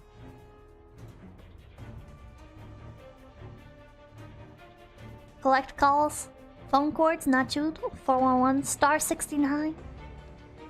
Remember when Pippa was doing the Facebook video? Ah! Rotary phone? Oh god. Remember needing AA batteries to listen to music on the go? God. We're already in the year of Sword Art Online. We have nothing to show for it. Have you ever called 411? No, I have not.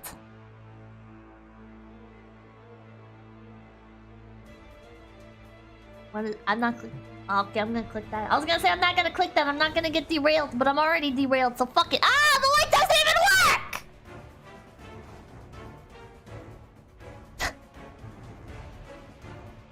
Wait. Hold on. Oh! Point Hunter CALLATT. That's free for you. Cheap. Oh god. So anyways.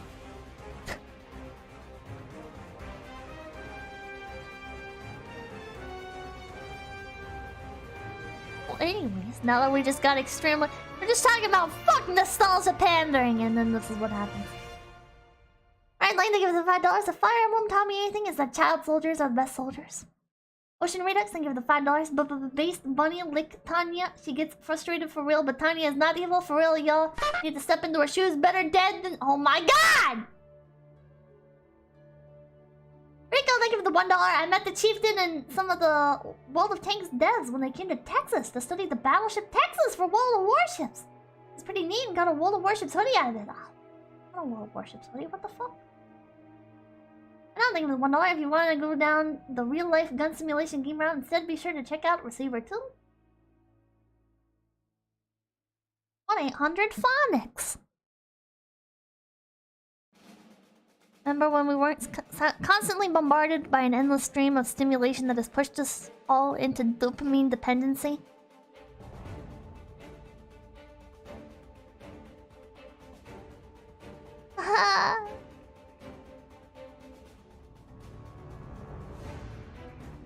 I don't remember that.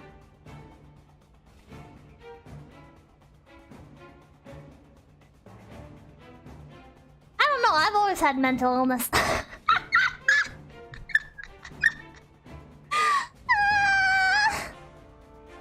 What's your favorite PS1 game? Spyro. Doug Walker needs to become a wall cow. Green Ending, thank you for the 653. Better see the... Hey, you know I can't read this stuff on stream. You know I can't read this stuff on stream. Which Spyro? Fuck, I don't know. The first one? Blue background? I think. I don't know. I didn't have a bunch of the Spyro games, Chad. I only had the... I think it was the first one that came out, and then I had Spyro New Beginnings. Yeah, the one with the dragon. Did I have the penguin or not? Oh god, I don't remember a fucking penguin. The gem guy? Or like the penguins on the island that I think you could... Weren't there some penguin? Fuck, it's been so long. The third one had the penguin? I don't fucking remember. Did you ever play the remasters? I picked them up. I haven't gotten around to play them yet. They were so fucking good though. I had I think it was just the first Spyro game. Was it called Legend of the Dragon? I don't remember. Spyro first game.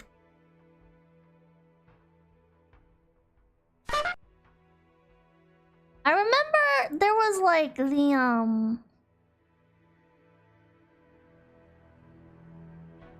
yeah, there was the original Spyro the Dragon. I think that's the one that I had. And then there was the there was the one Year of the Dragon. That was the one that was shit. Yeah, I remember that. That was the one that was shit. No, I did not play Year of the Dragon. I had the regular Spyro the Dragon, and then I had, I think, Ripto's Rage. But I don't think I ever touched that one. I just remember the DVD cover.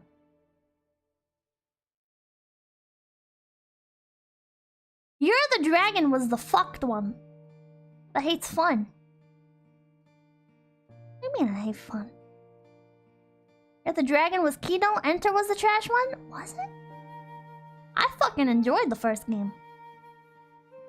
Like in his best? And then there was one for the Game Boy Advance that I had, and it fucking barely played like a Spyro game. It fucking did not play like a Spyro game at all. Which was it? I don't remember if it was Season of Flame or Season of Ice. I don't even fucking know there were two different versions. I think it was Season of Ice. If I go through my old games, I can find them.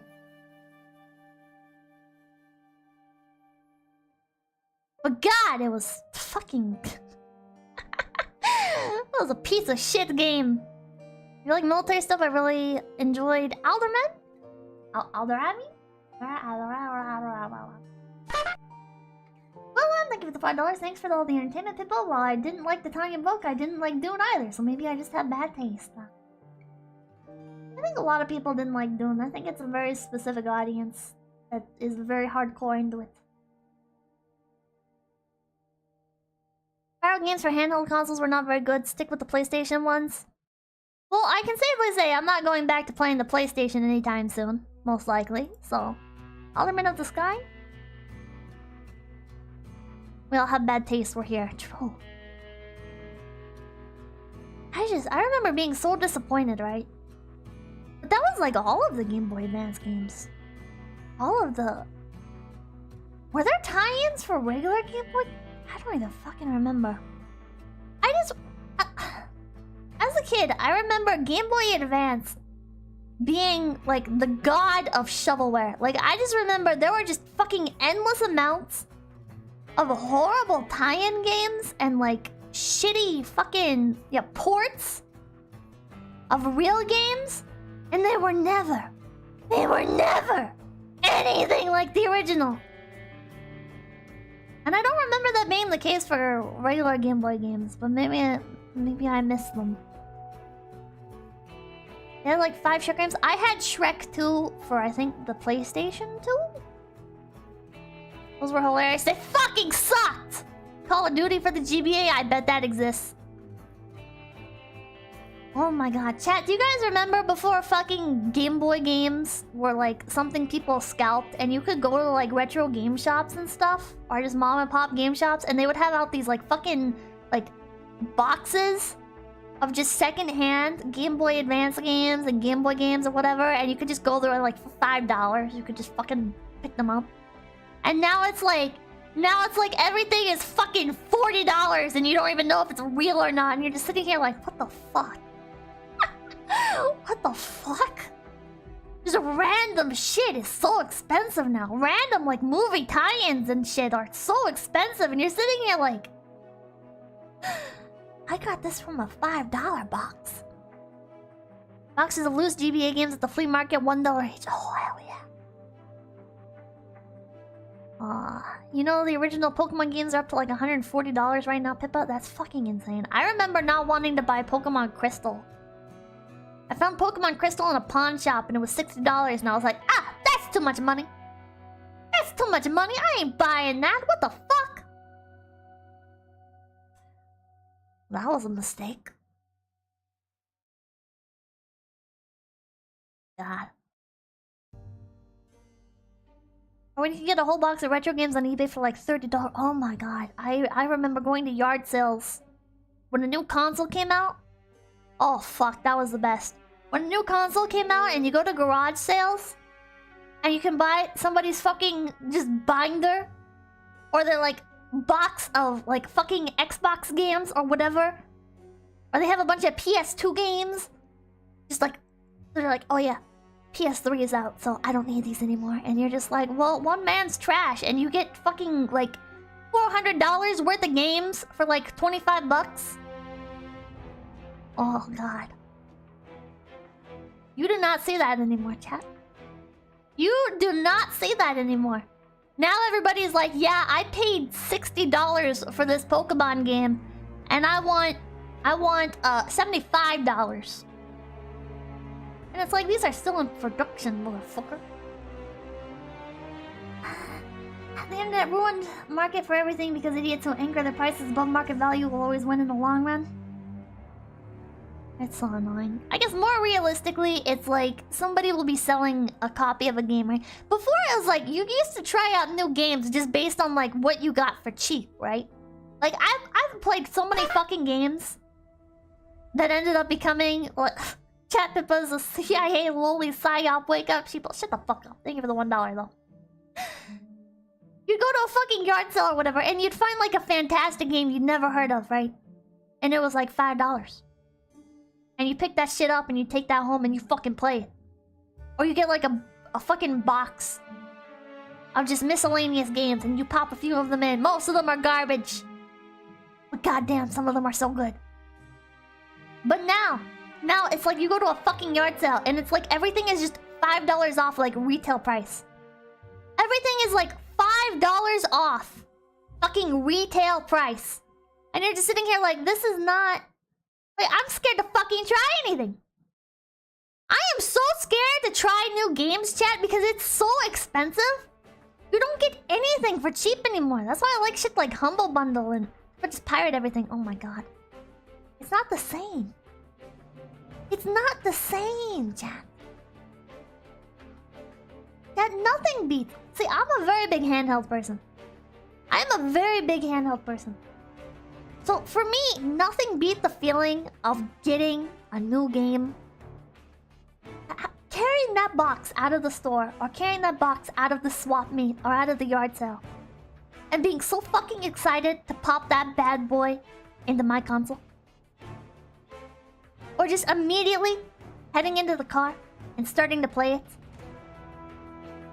I remember one of the things that my parents used to do is we'd go to like a yard sale or whatever. We'd spend the day yard sale and pick up a bunch of stuff, and then we'd go and we'd eat dinner afterwards. And it was just the best fucking feeling, chat. It was the best feeling sitting there with my fucking Game Boy Color. Oh yeah, bitch! I just got fucking Dr. Mario! Fuck yeah! And sitting there fucking like taking a bite of food, playing the game, take a bite of food, play the game. It was just so fucking good, chat. It was just such a fucking good memory. Or you're trying to use literally anything as a flashlight. Trying to use literally anything as a fucking flashlight for on the ride home when it's dark out. Oh god. Mom, can I turn on the... Can I turn on the car light? I can't see my game. No, that's illegal.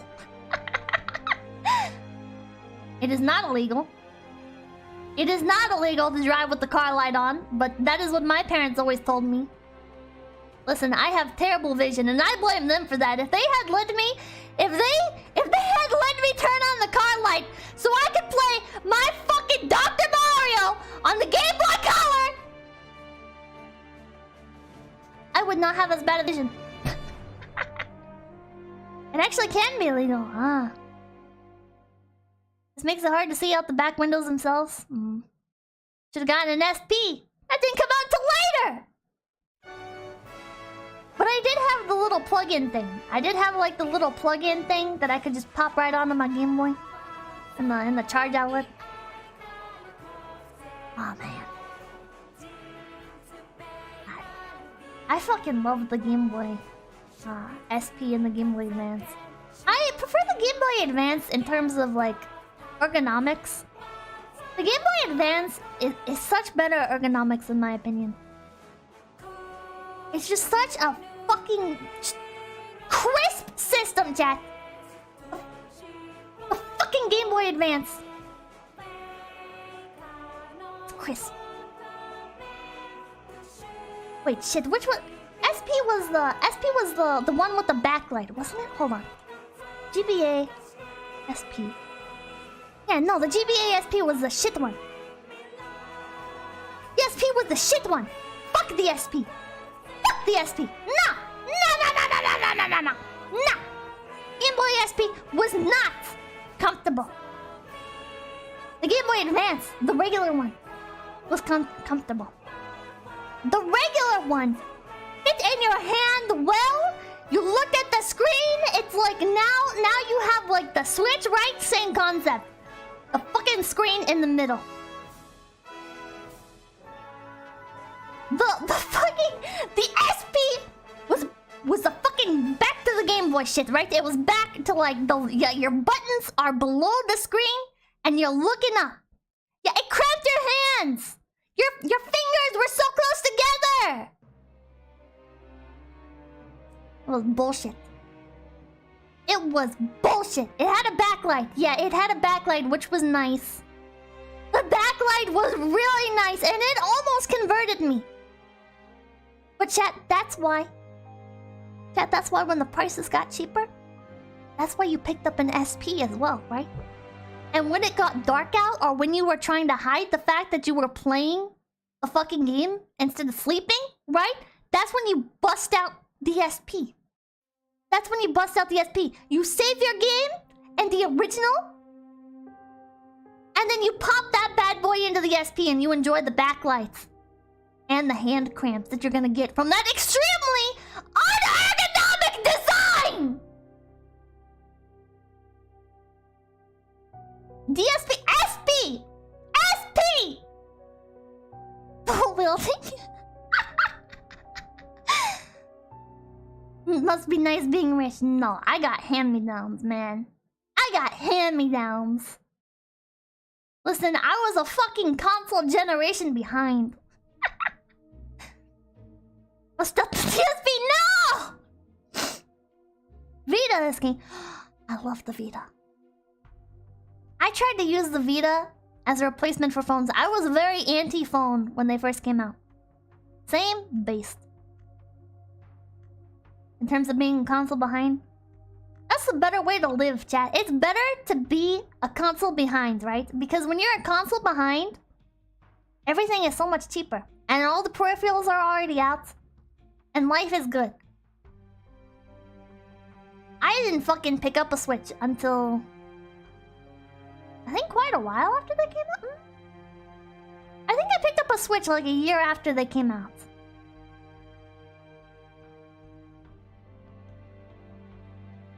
Yeah. I would have waited longer. I wasn't super hyped for the Switch. I thought it was kind of gimmicky. I didn't think it was gonna be as good as it was.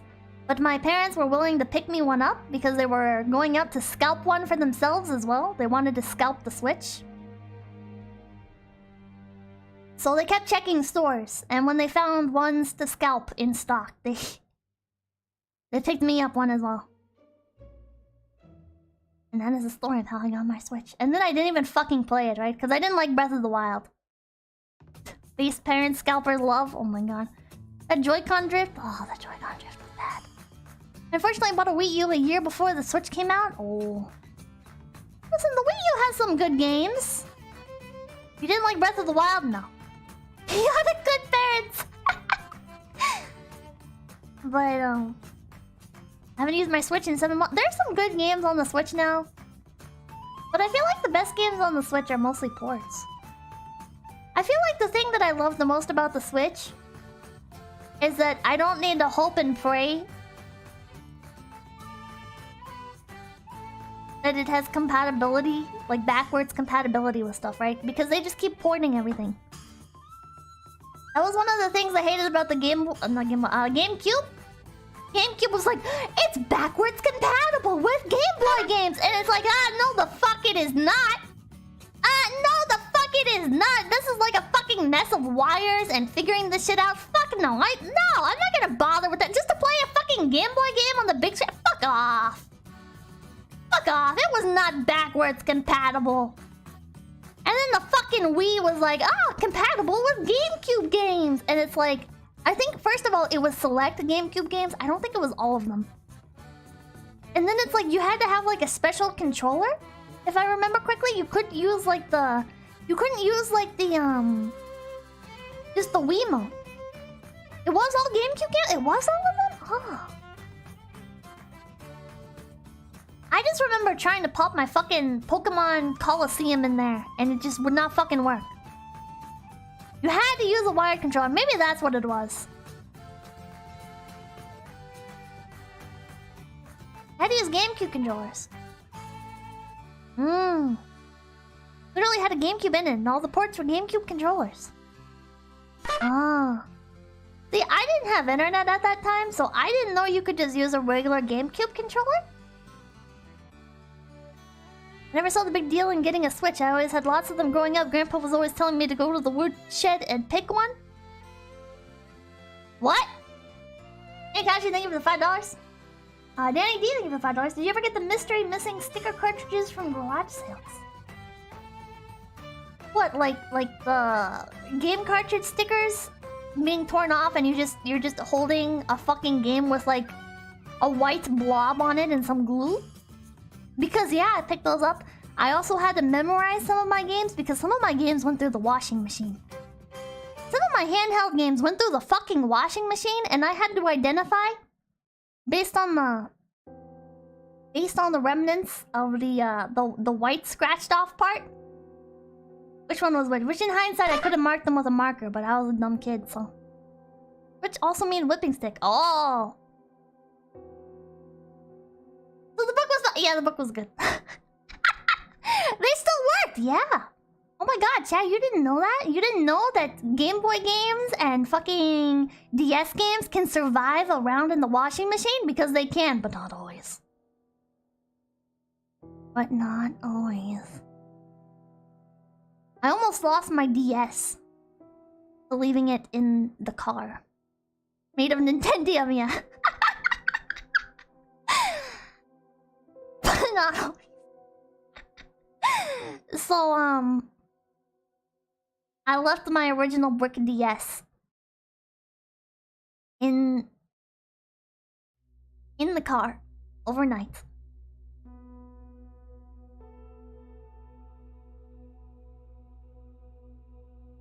And it stopped working. It stopped working from that. Where was your DS case? I didn't have one. It stopped working from that. And it eventually started working again after like a few days of just letting it sit and charging it and everything. Eventually it did start working. Did you let it cook? No, I think it froze. I think it froze actually. But it fucking... But then I did kill it. From the cold. But then I did fuck up the screen. Chat, who here remembers Action Replay? The successor to Game Shark. Electronics no like cold, no. The OG one, yeah, the brick DS. Yeah, so I had my Action Replay in. On my brick DS.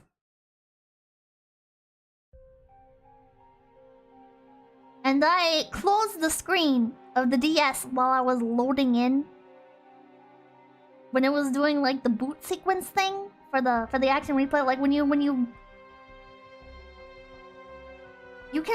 can port like codes and everything from the internet. I think that's what I did. I don't remember, but there was like a boot thing, and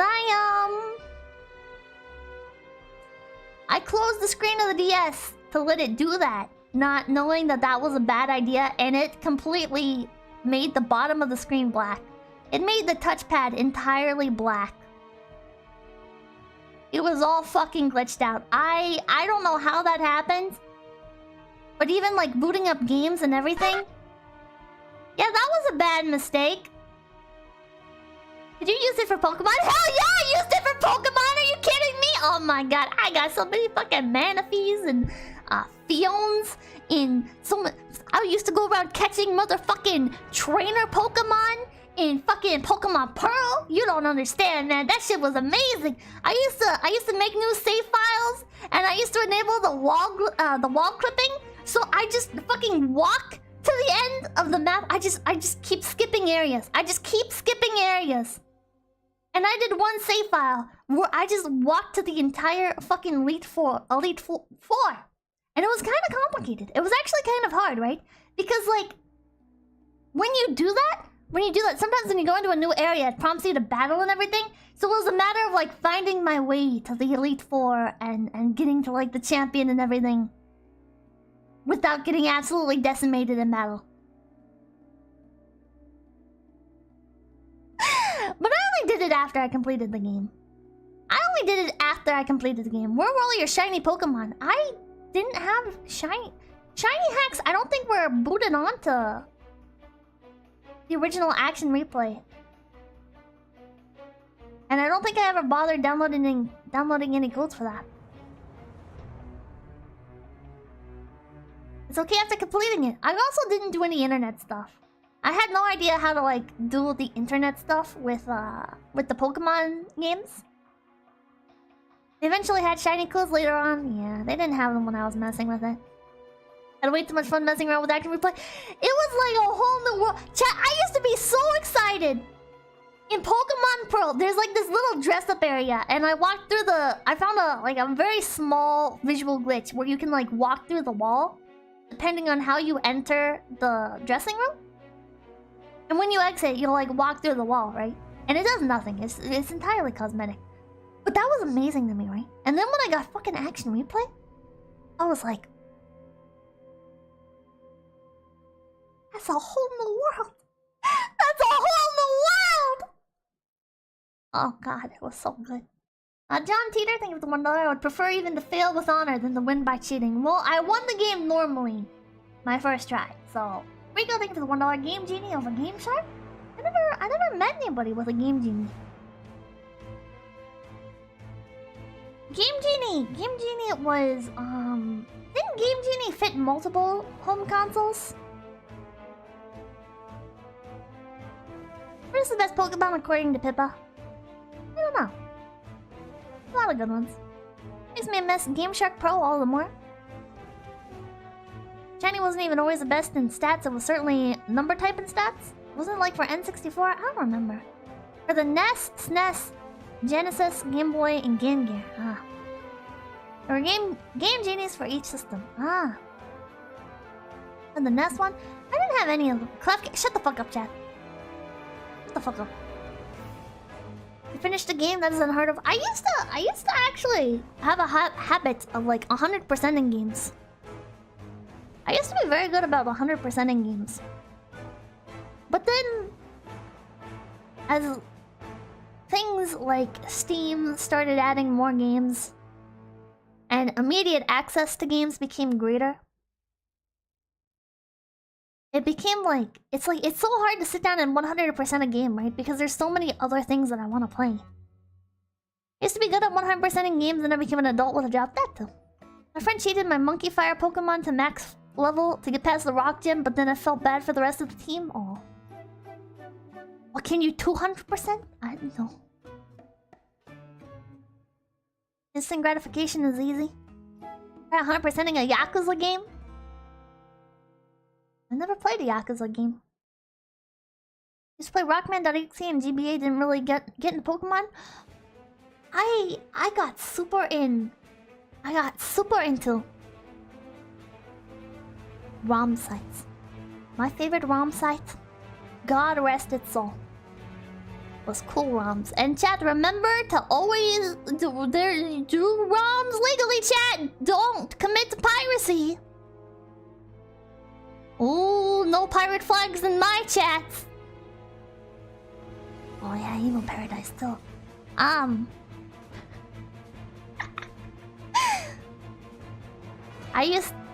wanted to play Toho. Toho? I don't know. Touhou. Touhou. I wanted to play Touhou. And, my first experience with Touhou. My first experience with Touhou was downloading, I think it was a fan-made GBA game? I don't remember. It was a fucking GBA game. The games... I remember applying translation patches. The fucking games did not all have translation patches when I was looking at them. And then some of them, like, the links were dead and everything.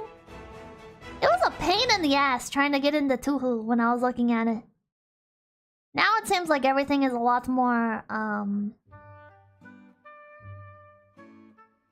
streamlined, I guess? But when I was looking at it, it was like a fucking... There was like one blog. It was one blog, and it had links to various Touhou games. And not all of them worked. And they were also patches, a lot of them, that you had to apply. And then some of them required you to download, like, ROM burners or something like that. Like Nero. Like, you had to ROM... like, DVD emulators? I don't even remember what the fuck it was. I just remember looking at it and being like, no thanks. Damon Tools! Yeah, Damon Tools! Fuck, I remember Damon Tools! Oh, God, I could not figure that shit out. I was so dumb, Power ISO, I could not... Oh my God. I could not remember how to get that shit to work. I could not figure out how to get that shit to work. God damn. That shit was fucking impossible for me. Yeah, mounting ISO files. Yeah, just mount the drive, Pippa! It didn't always work!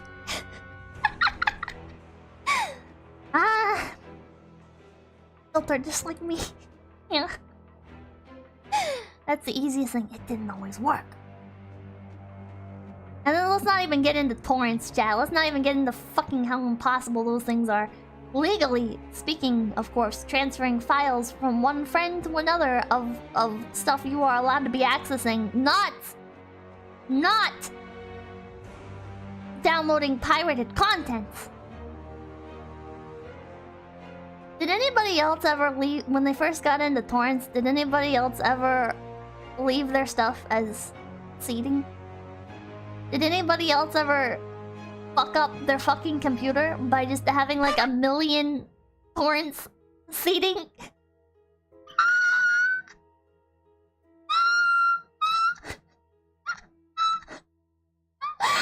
I didn't know you could turn it off. I didn't know you could turn it off. So I just had dozens. And I was like, why is my computer so slow?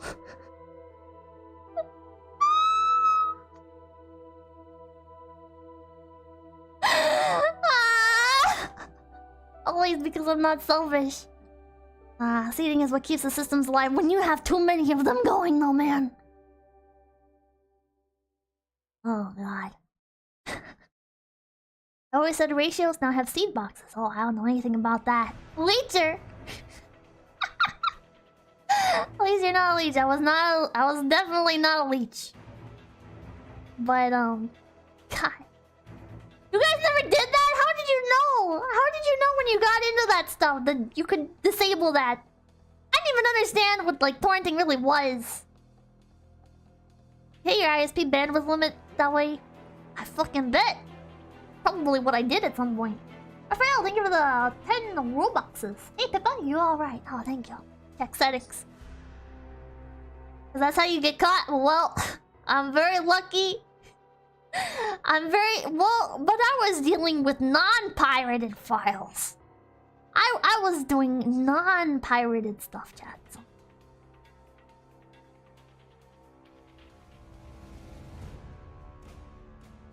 This is right there. It's usually listed in the UI. Shut the fuck up.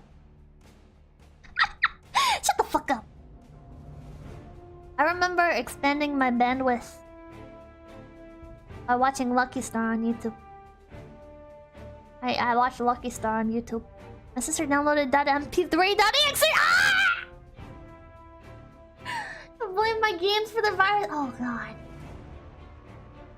My mom deleted my games and didn't fix anything, so blame me for doing phantom games. Oh, that sounds so fucking... Oh god. Oh god. People have gotten a lot better about tech stuff. I'll be rotten. Thank you for the $1. Yar har fiddly. Being a pirate is alright with me. Do what you want, cause a pirate is free. You are a pirate. Phantom games actually sounds fun. YouTube used to be slow to load back then. 10 minutes loading for a 4-minute video. Oh god. Chat, did you guys ever... Okay, laptop gang. Laptop gang. Did you guys ever open up like 50 tabs of videos before you went out somewhere? Did you guys ever load up like 50 fucking YouTube videos? And then take your laptop somewhere and just use them as like on-demand movies? No? Still do? No? Eventually I learned how to download, but... Why would you do that? Because I didn't know how to download videos. Listen, buddy, I used to put my phone up to the fucking speaker to record sound. When I wanted a song on my computer, I would turn up the volume of the YouTube video, open up the fucking built-in record software that no longer exists on newer computers, press play, click play on the video, and in the background you just hear... Because it's a fucking laptop fan just blasting.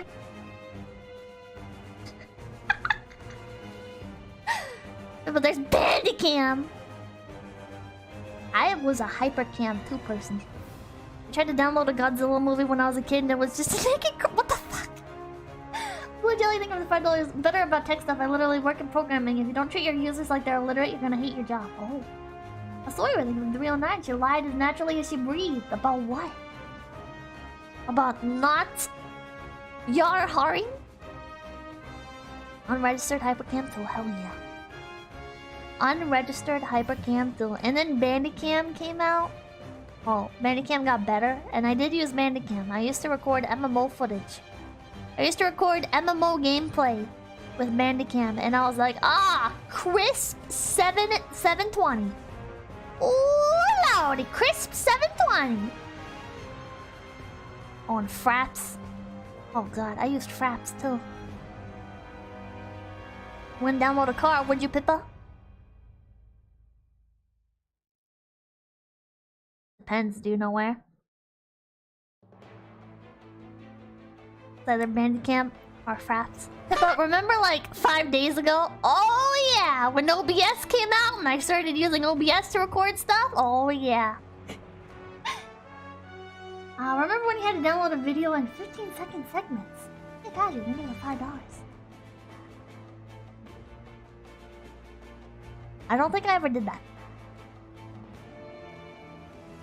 I remember sitting beside my aunt while she downloaded off of LimeWire. And it was kind of like a mystery surprise box of, is this the song? OBS was a godsend, it really was. Remember stealing your neighbor's internet for 2 years? Good times? You know, I don't think I ever did that. I don't think I ever did that. Hold on 1 second.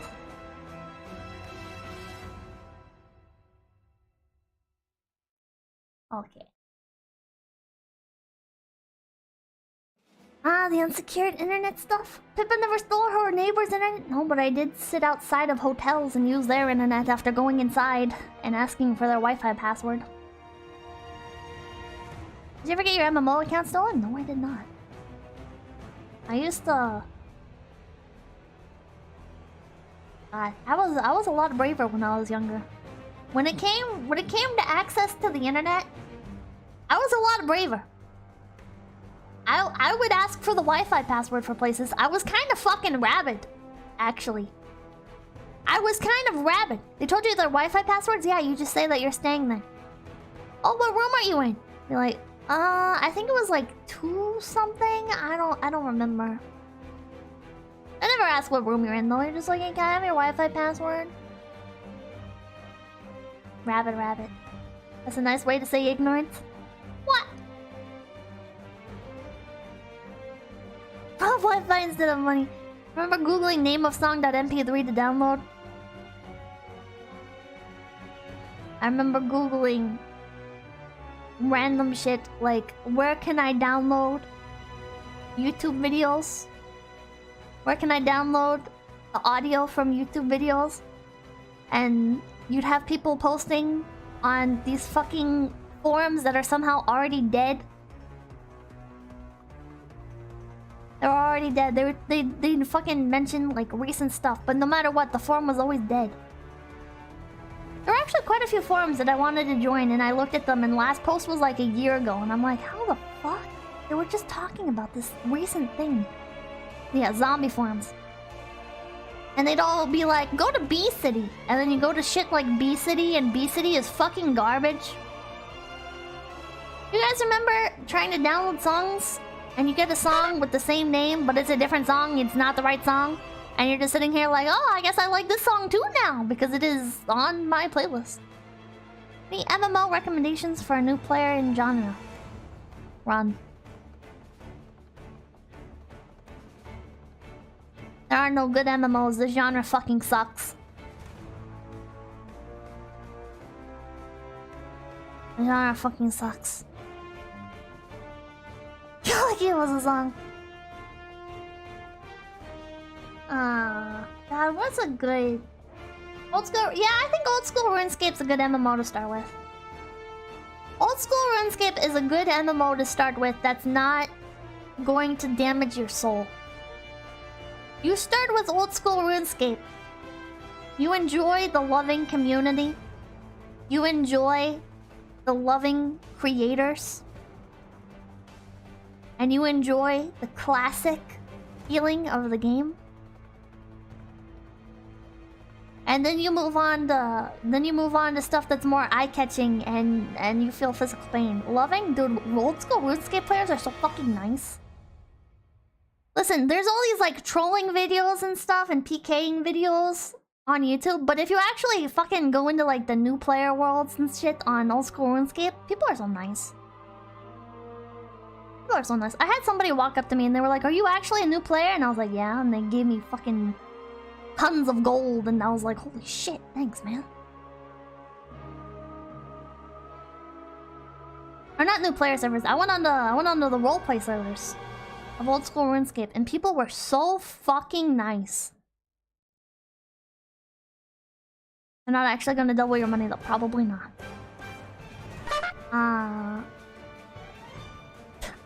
Hello friend, part 2, thank you for the 333. Nosugi, thank you for the 333. Hey Pakura, I just want to say I'm really impressed with how far your English has come. Although I will say I miss your classic laugh. Could we hear that laugh for old time's sake?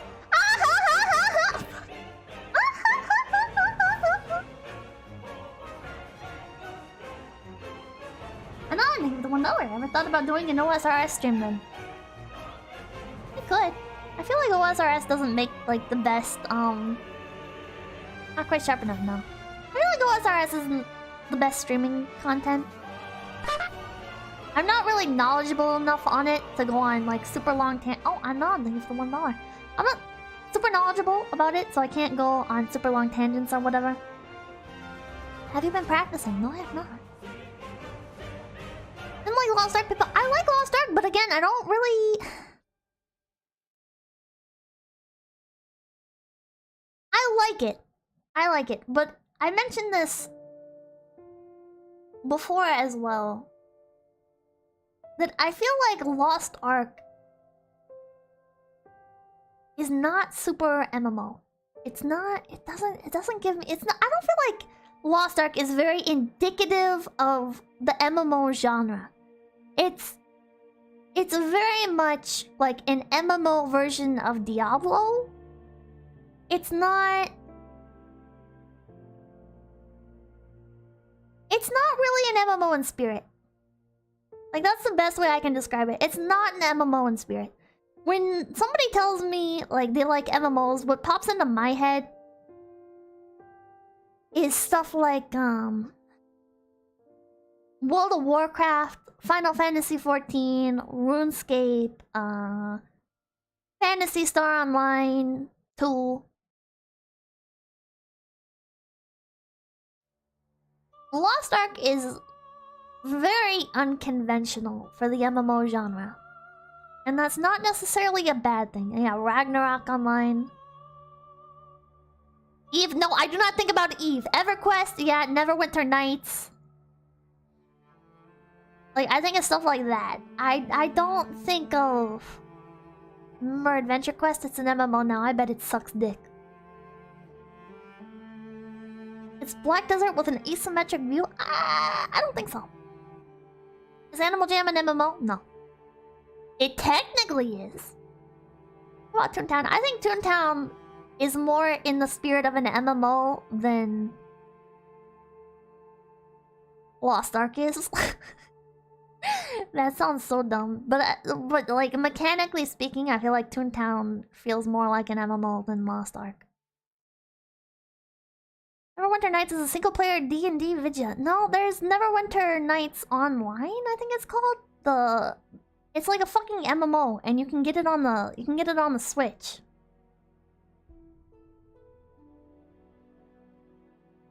What's the official title? Neverwinter Nights. Oh, it's just Neverwinter. Okay, I was calling it Neverwinter Nights, but it's just Neverwinter. Yeah, it's just called Neverwinter. My bad. My bad. Oh yeah, I think of Neverwinter. Yeah, it's just Neverwinter. It's on the Steam store. It's on Switch. Neverwinter Nights is the RPG. My bad, my bad. Mabinogi is super comfy on the wall. Mabinogi is super good, super comfy, but it's very niche, I feel like. I feel like you have to be a weeb to enjoy Mabinogi, which makes it okay to recommend to weebs, right? But then it's also like not very self-explanatory. Mabinogi exists in its own ecosystem. Mabinogi exists in its own ecosystem, and there's nothing quite like it. There will probably never be something quite like it ever again. And that is both a flaw and a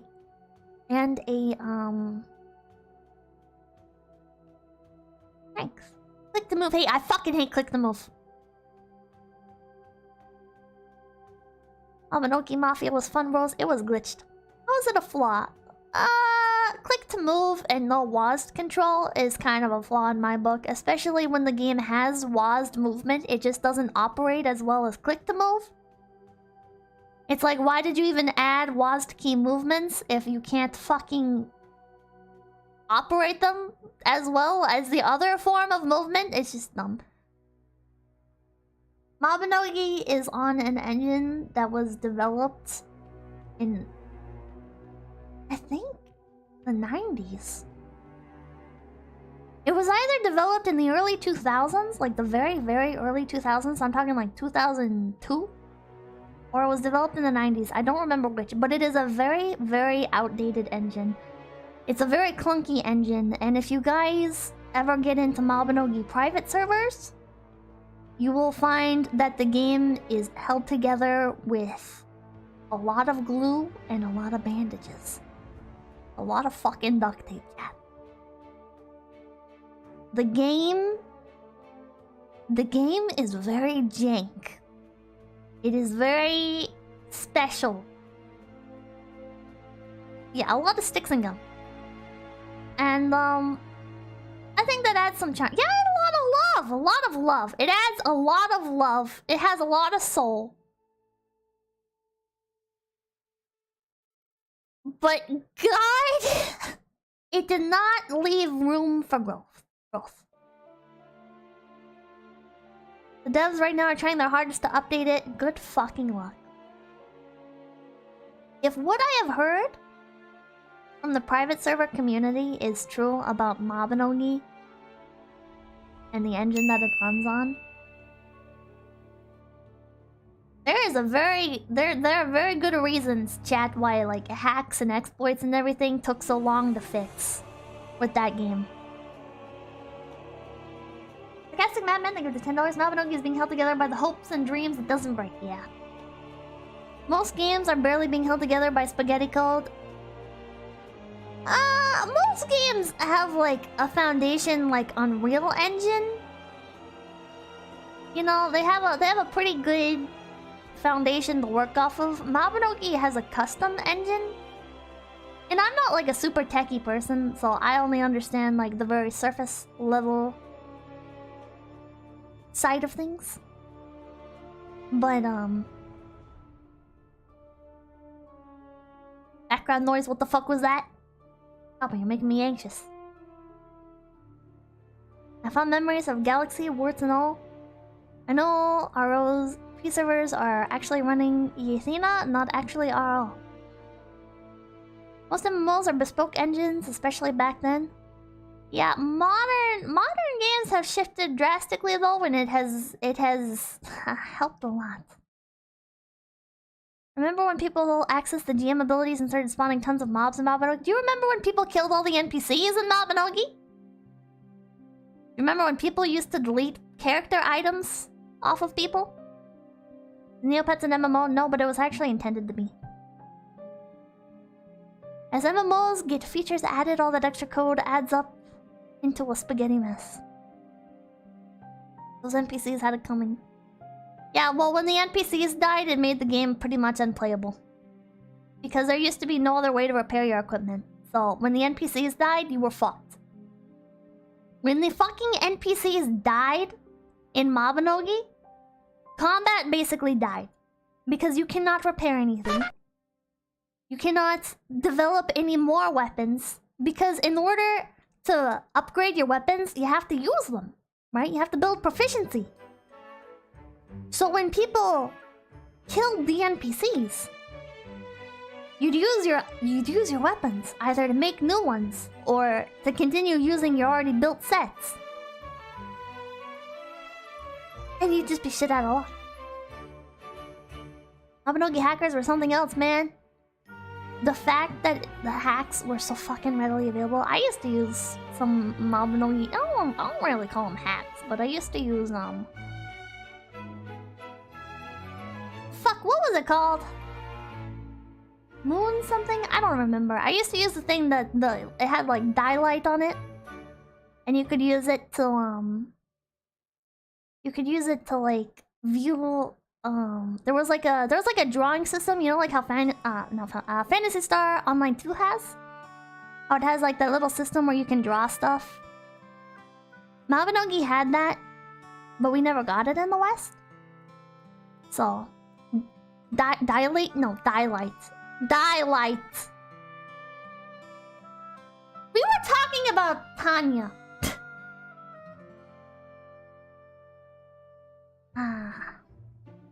We were talking about Tanya. We never got that system. No, we did not. But yeah, so people killed the NPCs and they were dead for multiple days. Fucking sucked. Game was literally fucking unplayable. Mabinogi player characters are super nice and cute to look at. I stand by the fact that Mabinogi has one of the best fucking art styles of any MMO. Mabinogi's art direction was so fucking good. Mabinogi's art style was so fucking good, chat. It's like so anime without being like cringy anime.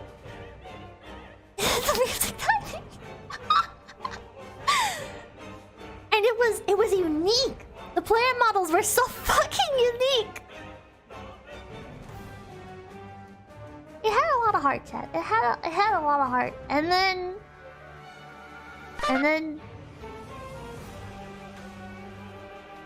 the age dawned of fucking MMOs thinking they needed to be super realistic. And it hurt. It hurt a lot. It hurt a lot. I really hated the generic Western style that MMOs really started gravitating towards. And like the soulless fucking like, it's anime, but like in like that cartoony way where it's not actually appealing to look at, it's just cheaper to do. Blue Jelly, thank you for $5. Slip this $5 to Nexon to get your account back after they ban it for hacks. Works every time, even if they have video evidence. Ooh. And I'll think for the $1. I put on my robe and wizard hat.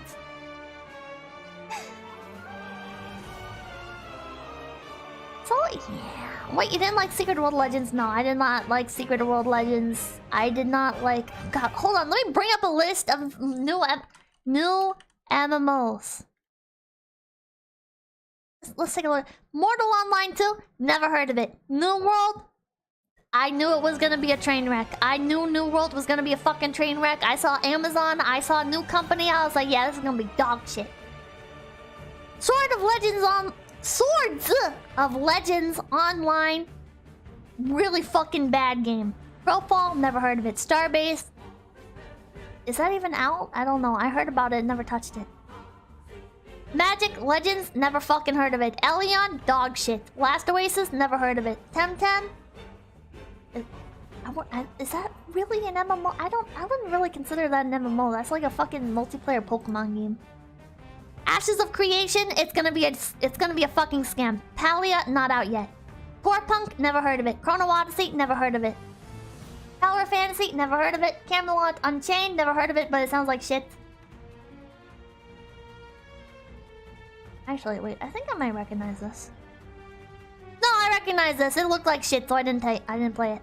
I feel the same way about Anarchy Online. Watching it die hurt. Oh, John Garrison, thank you for $5. It hurts to see an old MMO go.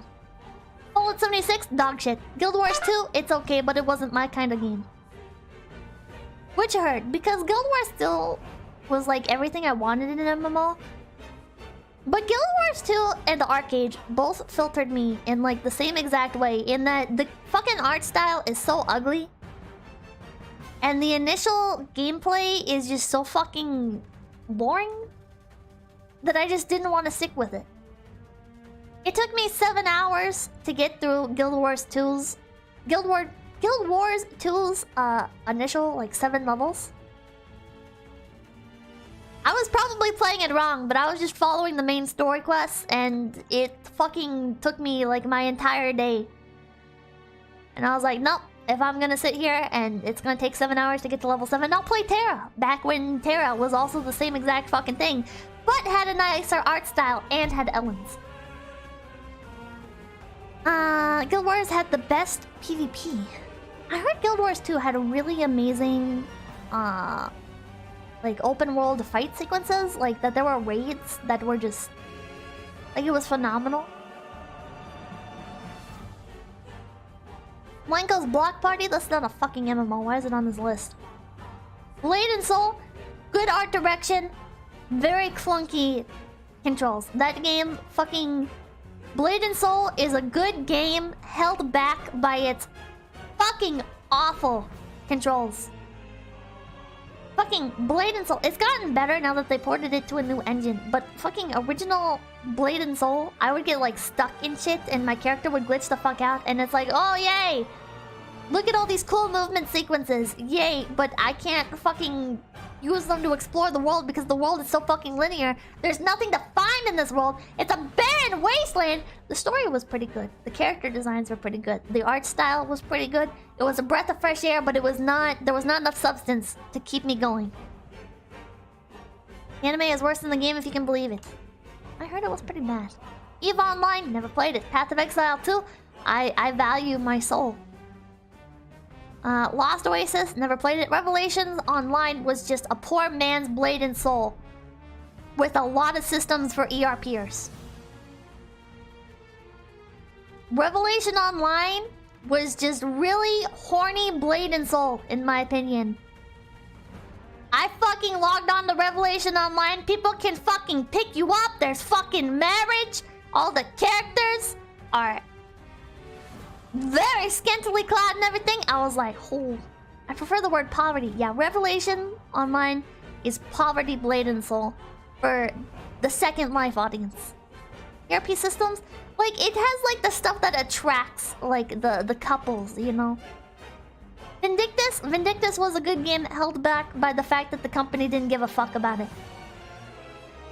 Vindictus was a very good game with a very good combat, very good art style. Even if it was kind of like hopping on that Western trend, it still looked good. But God, fucking Nexon did not care about that game.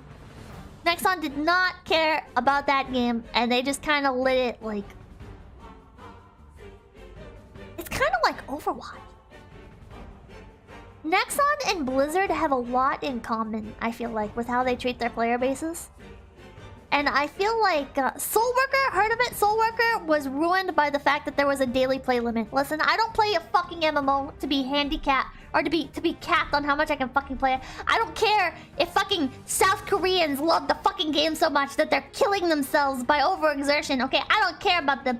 Remove the fucking player time caps, okay? Remove the dungeon limits. Remove the fucking dungeon limits so I can play the fucking game. That was so stupid! And you get fucking people on the forums when Soul Worker came out, they were like, no! Soul Worker, but if you just play it, like, you won't... There's no way you're gonna hit the daily refresh limit. You're not gonna hit the time gate. You're not gonna hit the time gate if you play the game. Like, there's no way. And it's like... Try me, bitch. Okay, listen, I used to fucking get out of my chair, play MMOs for 6 hours, go and use the restroom, go grab a fucking new bag of Dorito chips because previously I was just eating yesterday's bag of Dorito chips. Sit there, eat Dorito chips, drink Mountain Dew, play the fucking game. It's Sunday, Monday comes, skip school, play more fucking MMOs. Pippa, your health. I was not healthy. I would sit there, I would live off of nothing but chips and junk food. I would just fucking... I would just live off of fucking junk food and soda. And if there was no soda in the house, I just wouldn't drink anything. What flavor of chips? I like the nacho Doritos, but really, I just really like chips. I know that beer. See, but I was on like the... See, there's like the obese gamer. Yeah, gamer grinds. There's like the obese gamer, right? But I was the malnourished gamer, right? Because all I'm eating is fucking Doritos and drinking Mountain Dew and not consuming like any liquid other than soda. How's your teeth? Oh, my teeth were terrible. I'm still living with those consequences. I recently got all my cavities filled and everything.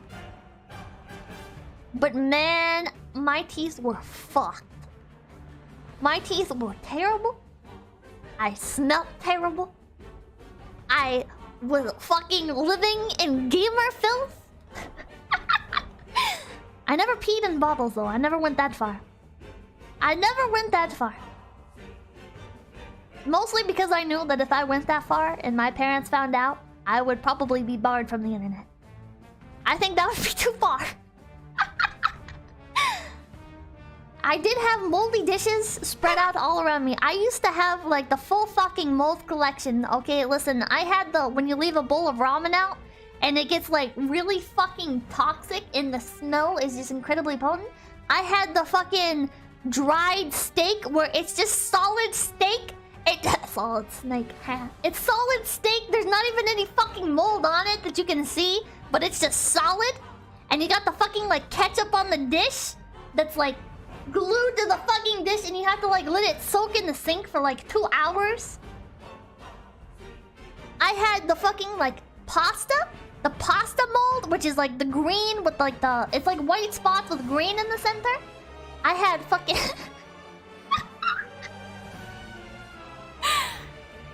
and then like sometimes I would forget to close my Dorito bag. Sorry, my eyes are getting I had stale Doritos, and then I had so stale. They're soft Doritos.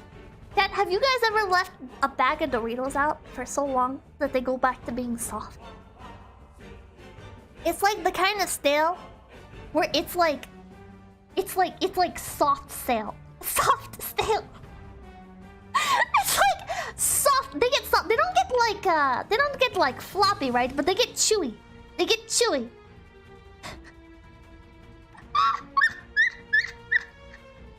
They get moist from the air. Is that what happens?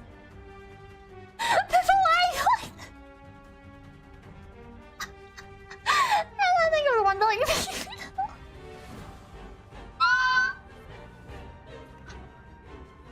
I don't like this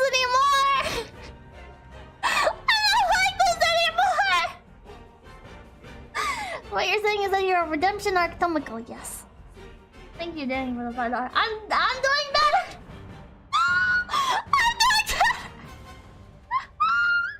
You did clean it at least, right? No. Now I clean stuff, right? Now I clean stuff. But the only way that I used to clean my room, right? The only way that I used to clean my room was when the mold got so bad that I couldn't stop coughing. And it was fine to cough a lot, right? Like, it's fine to just be coughing nonstop. But then it's another thing when you can't fall asleep, you're coughing so bad. And then your nose starts to burn. Your nose starts burning and you can't stop coughing. I love the gamer grinds in chat! I was a fucking loser.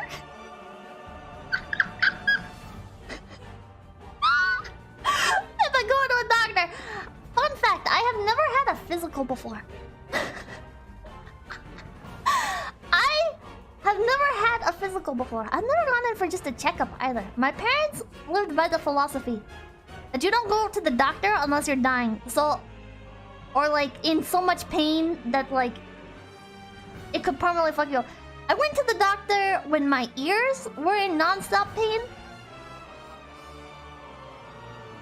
I took a flight. And my ears after the flight were like so bad. I was in so much pain. Like all I could hear was like this popping sound in my ears every time I spoke. I was in so much pain. And eventually I went to the doctor. And they said, we don't know. Try this. And then it did not work. And then I went back to the doctor. And they were like, oh, still don't know. How about you try this? And then I was like, okay. And then I went back to the doctor. And they were like, we'll schedule... We'll set you up with like an ENT. An ears, nose, and throat doctor. And then they never did.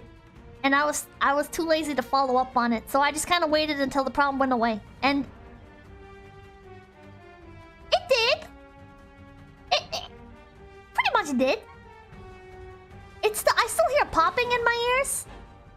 Like when I swallow or whatever. But like I don't... like it's not like painful anymore. Sometimes it does hurt. Like, but then I can solve that by just rolling over onto my other side. Like usually it hurts when I'm sleeping. And if it hurts, I just roll over onto my other side. And it usually goes away in like 10 minutes. That's TMJ. I don't know what TMJ is.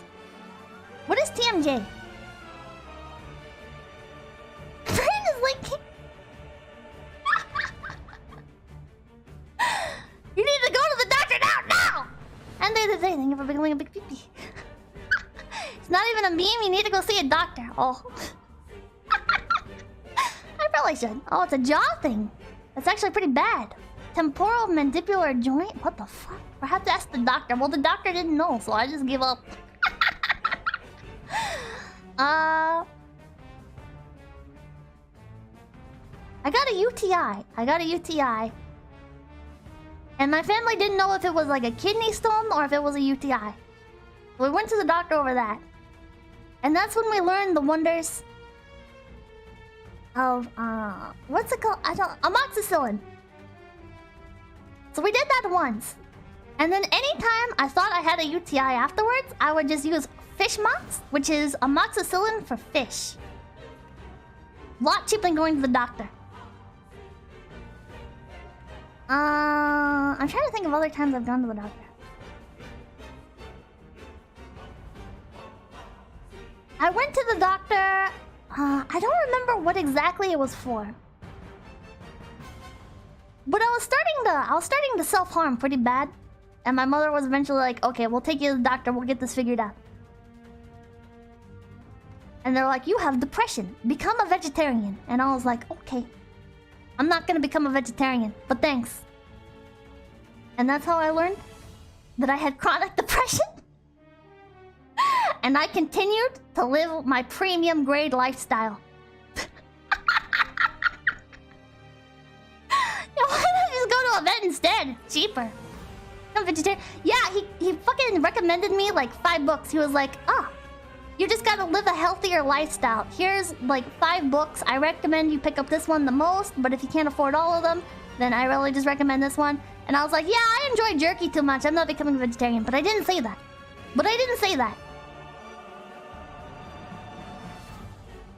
So I just ignored him. And then, what's the other thing? Oh, and then I went to the doctor again. Over depression.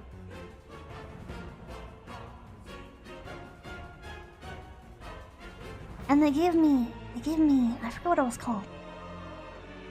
They gave me SSRIs, I think they're called.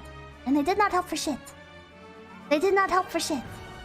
So I just don't bother, chat. Why go to the doctor if they're just gonna take your money and not give you a cure, right?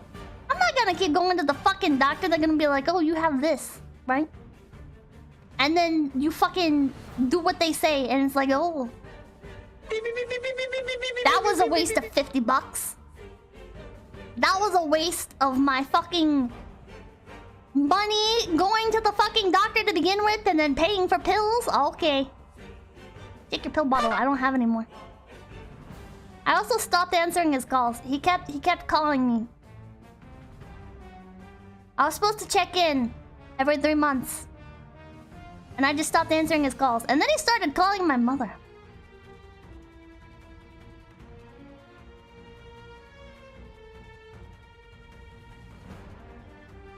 Good news, chat. There's an end call button. Your meds away! That sounds illegal. I think she's on my thing as like an emergency contact or whatever. His doctor be like, play getting over. I should still probably save her. I'm doing better. Guanaco, thank you for the $2. Listen, I'm very candid about this stuff, right? Because I think it's largely pretty normal, you know? Like when you're really into games and stuff, and you're kind of a loser, you get really focused on like the internet, you know? And you focus on those things, and they kind of consume your life. You know, that's kind of normal. And you can be better, chat. Yeah, but this is not normal.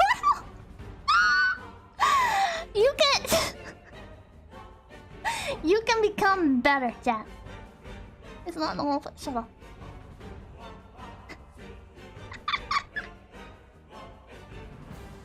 This doctor is the grandma who rubs the egg on you? What the fuck? Terminally online, rather. I'm a little bit terminally online, that's true.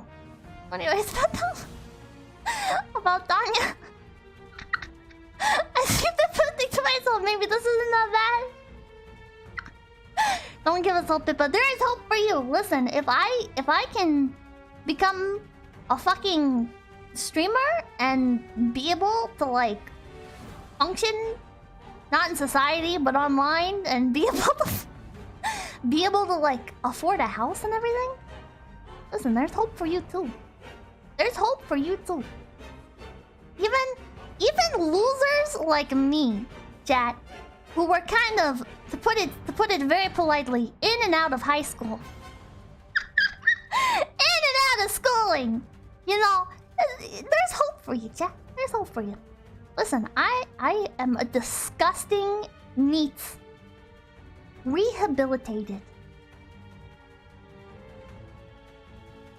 Not completely rehabilitated. Going through the processes. I am going through rehab. I am going through rehab. I fixed the rules. I don't think it was $1. Be honest, when was the last time you showered? I think 2 days ago. I'll shower, I swear. Listen, I can do daily showers every now and again.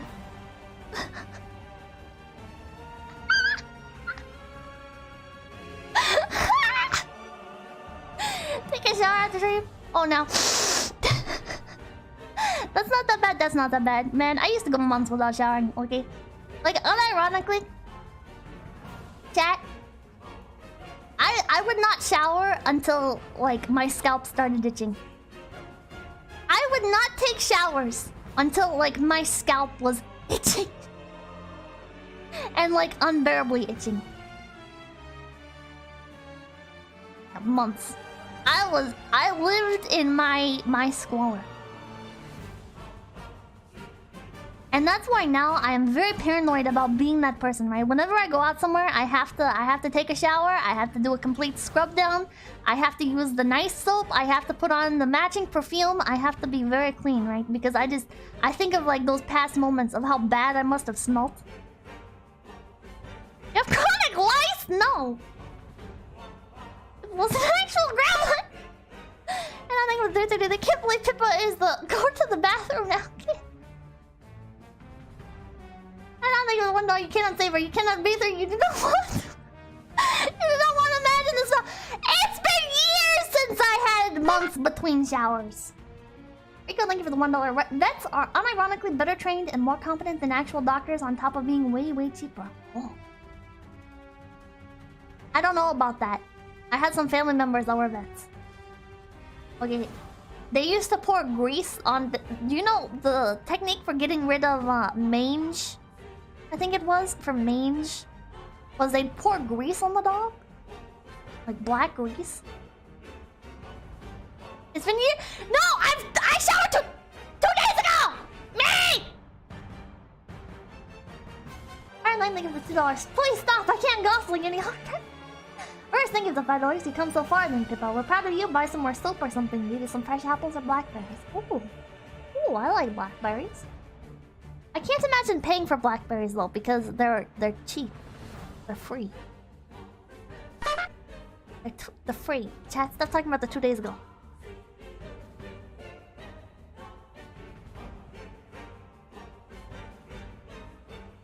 Chat. Blackberries grow on like the side of the road, right? So why would you pay for them? Blackberries are a pest to some people. Like, you can find them at creeks and stuff. Just take the free blackberries. Just take... They're not free when you don't have any bushes. Just go to a creek and find some blackberry bushes growing. But Plague Lord, shut up! Those blackberries are often sprayed with an herbicide. Pippa, don't eat those. While I'm still alive. While I'm still alive! So the pesticide wasn't enough to stop me! I remember, don't eat the ones that are like waist height and lower, right? Because wild animals might piss on them. Or drunk people.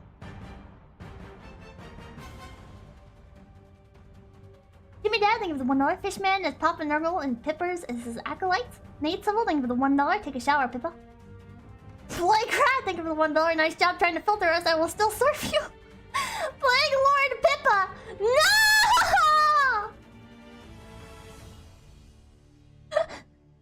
Pipkin advice: eat wild berries. Oh, did you also know acorns? You can eat those. Yeah, did you know you can eat acorns? There's a lot of acorn recipes. Those are free. You can eat those. They're at the park. Can't, but why would you? Because they're free. Thanks for the spinners. Acorns are filled with bugs. It's free protein. It is free protein.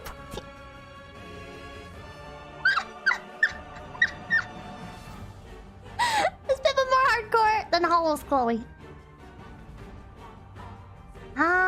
See, I've always known what bed sheets are, right? Chloe did not know what bed sheets are, but I know what bed sheets are. I just choose to not use them often because they were too much of a pain, right? So I had this great strategy, right? So I would like, for my bed, when I wasn't sleeping in the closet or under the table, I'm gonna have to elaborate on that in a little bit. But when I was sleeping on a bed, when I was sleeping on a mattress, right? So what you do is you take off the sheet once it starts to become gross, and I'll explain. Are you a cat? No.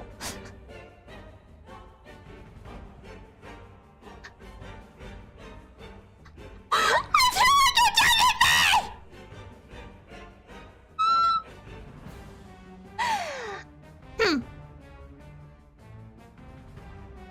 When I had a mattress, I also had a camper's cot that I slept on, and that I did not put a mattress or I did not put a sheet on that either. But when sheets start to smell bad, take sheet off, throw it on floor, lay blankets down, and fold blanket in half. Like sleep like a burrito. But that was after I made the mattress gross, right? Because sleeping on the bare mattress makes it kind of gross after a while. So then I started using like the blanket like a burrito. And then my pillows became gross. So I would lay the blanket like over the pillow as well to use like as a pillowcase. And then really you only had to wash the blankets. Then you only had...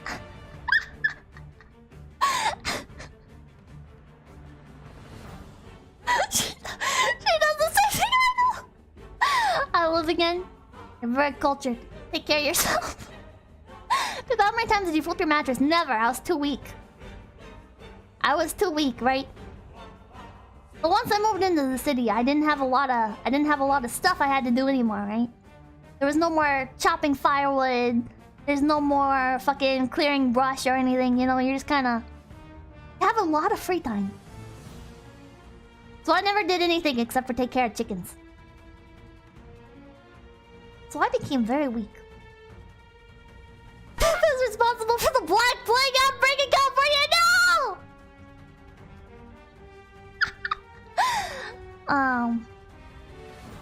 Well, man, like $3, you should follow Jordan Peterson's advice and clean up your room and take a shower. But I don't have a penis to wash. I need to bath. Thank you for the 420. I sure hope you wash the berries before eating them. I did not, and I also don't wash my groceries, right? When you get vegetables from the store, do you really need to wash those? I don't think so. I just eat them plain. John Garrison. Can I call CPS about an adult? Well, I don't live like that anymore. Except for the not washing my vegetables part. I still don't do that. Eat the pesticide. I'm building up my immune system! I work retail, wash everything. What I don't know can't hurt me. Chat, it's only when you know about stuff that it can hurt you, right? That's why I don't go to the doctor. Because if I go to the doctor and they're like, oh yeah, you have diabetes, right? If I don't know if I don't know that I have diabetes, I'll be fine. It doesn't work like that. It literally does. It's when you're aware of stuff. It's when you're aware of stuff, chat, that it can then hurt you.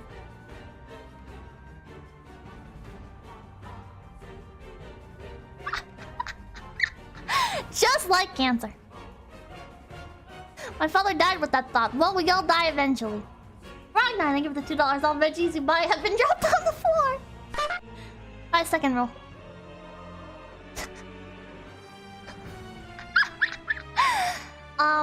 I've told you can literally go blind from diabetes. You can go blind from a lot of things. You can go blind from staring into the sun, you know? You just gotta live with it, chat. Sometimes you see a bird you really want to look at. Are you gonna not look at that bird because you might damage your vision looking towards the sun? No, you're gonna look at that bird, chat. People talk about sleeping in the closet. Okay, so I've talked about this before.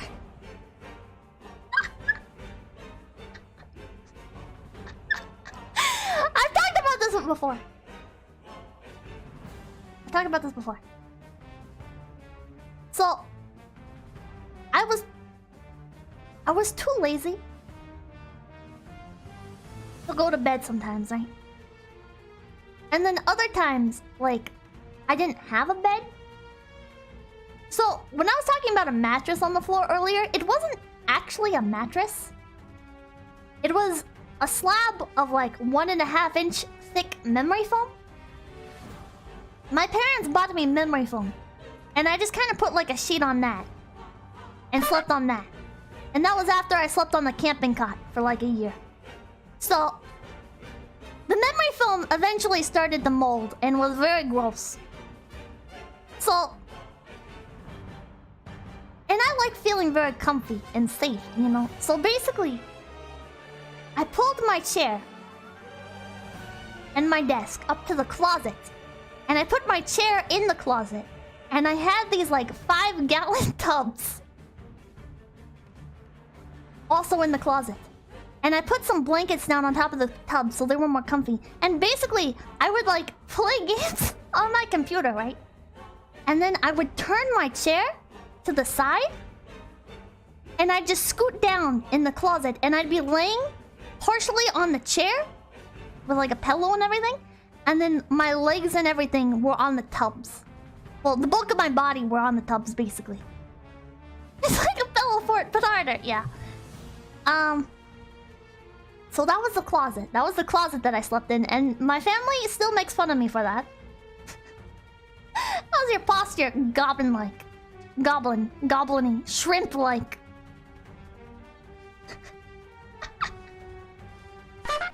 So that was the closet bed.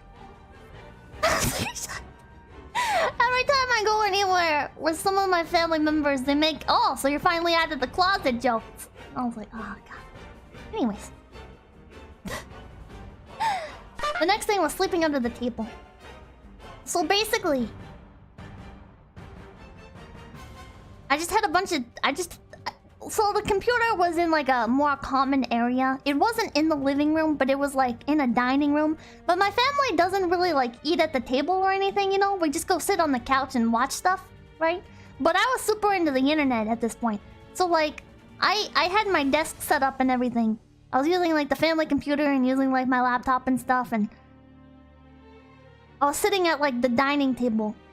And I took like all the blankets from my bedroom and I put them under the dining table.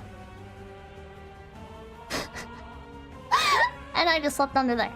And it was very convenient because I could use the laptop under the table, and I had the desktop as like a family I had the family computer that I could use as like a second monitor to watch stuff on. Why? Because I was too lazy to go to my room. I was too lazy to go to my room.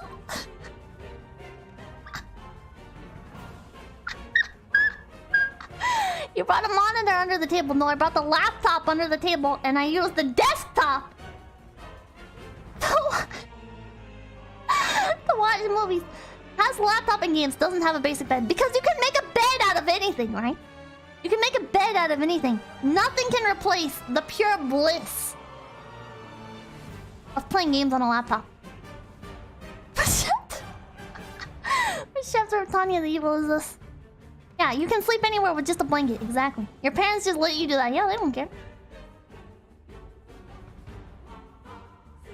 We're not a rabbit, you're a raccoon! No! You can literally just sleep on the floor. Sometimes I didn't feel like sleeping on my bed, right? Sometimes, like, the bed was just too dirty. And it was, like, triggering my allergies too much. And then other times, I just felt like mixing things up a bit. So I used to have, like, my piles of clothes, right? And I would just, unironically, just, like, grab my blanket off the bed. And I would just lay on the pile of clothes. And actually, this is gonna sound so fucking fake, but I used to snuggle up with my pet chicken. I took one of the baby chicks out of the backyard, and I raised it. And once it got bigger, I took it out of the tub, and I used to sleep with this pet chicken. And then I did the same with the goose, but the goose smelled really bad. See, chicken shit does not smell as bad, but goose shit was terrible, so goose had to stay in its tub. You wonder where you get fleas, bro? Don't chickens poop everywhere? Yeah, but you can clean it up. Disney princess. Yeah, I'm kind of a redneck Disney princess. Pippa, have you eaten out of the trash before? I mean, I've accidentally thrown stuff away and then picked it back up out of the trash and ate it, but that's not really like eating out of the trash. But they do have like, sometimes stores will throw away like bags of stuff, like bags of pastries and everything, and those are just free to take, and they're all bagged up so they're safe. They're bagged up so they're safe, so you can eat those. Like donuts.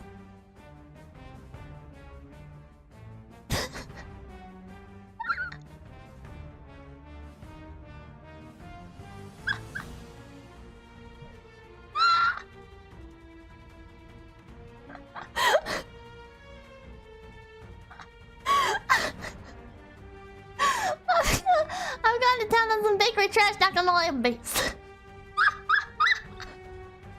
Please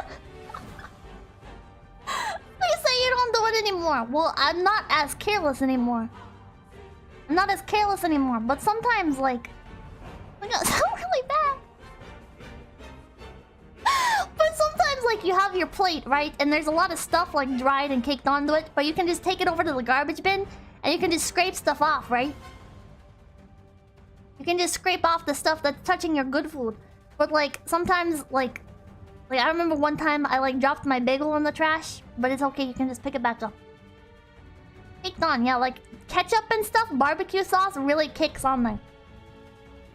You're doing this on purpose. I mean, it's all stuff that actually happened, but I am enjoying your reactions.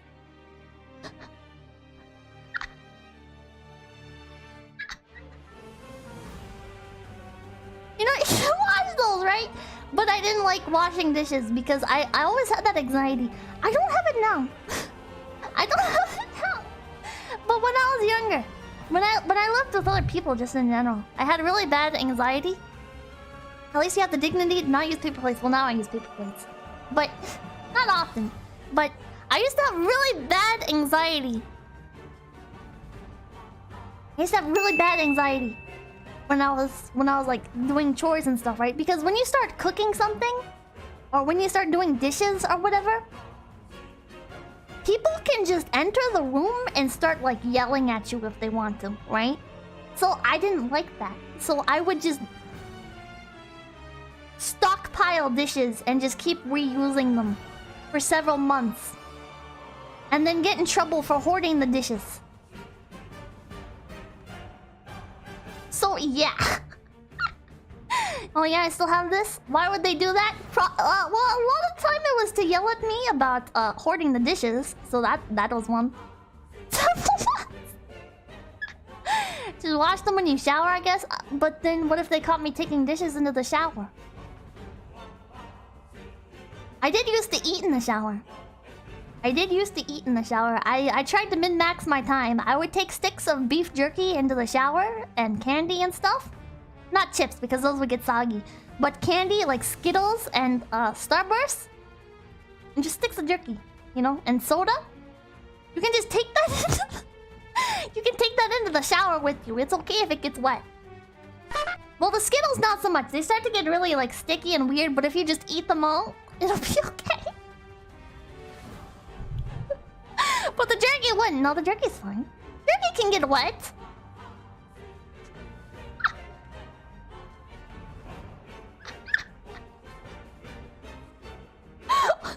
Why? To min-max your time!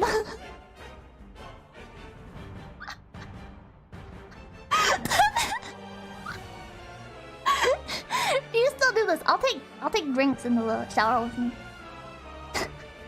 I will take drinks into the shower with me. I do not usually take food into the shower with me, except for candy sometimes. I will eat candy in the shower.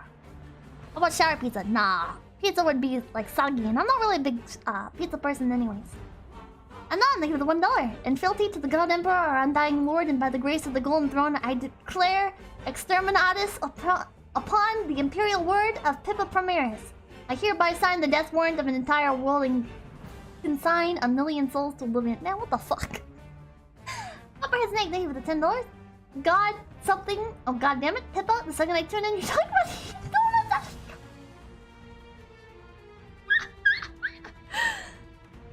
And not thing of the 333 Pippa has taught me that I should never let my kids use the internet.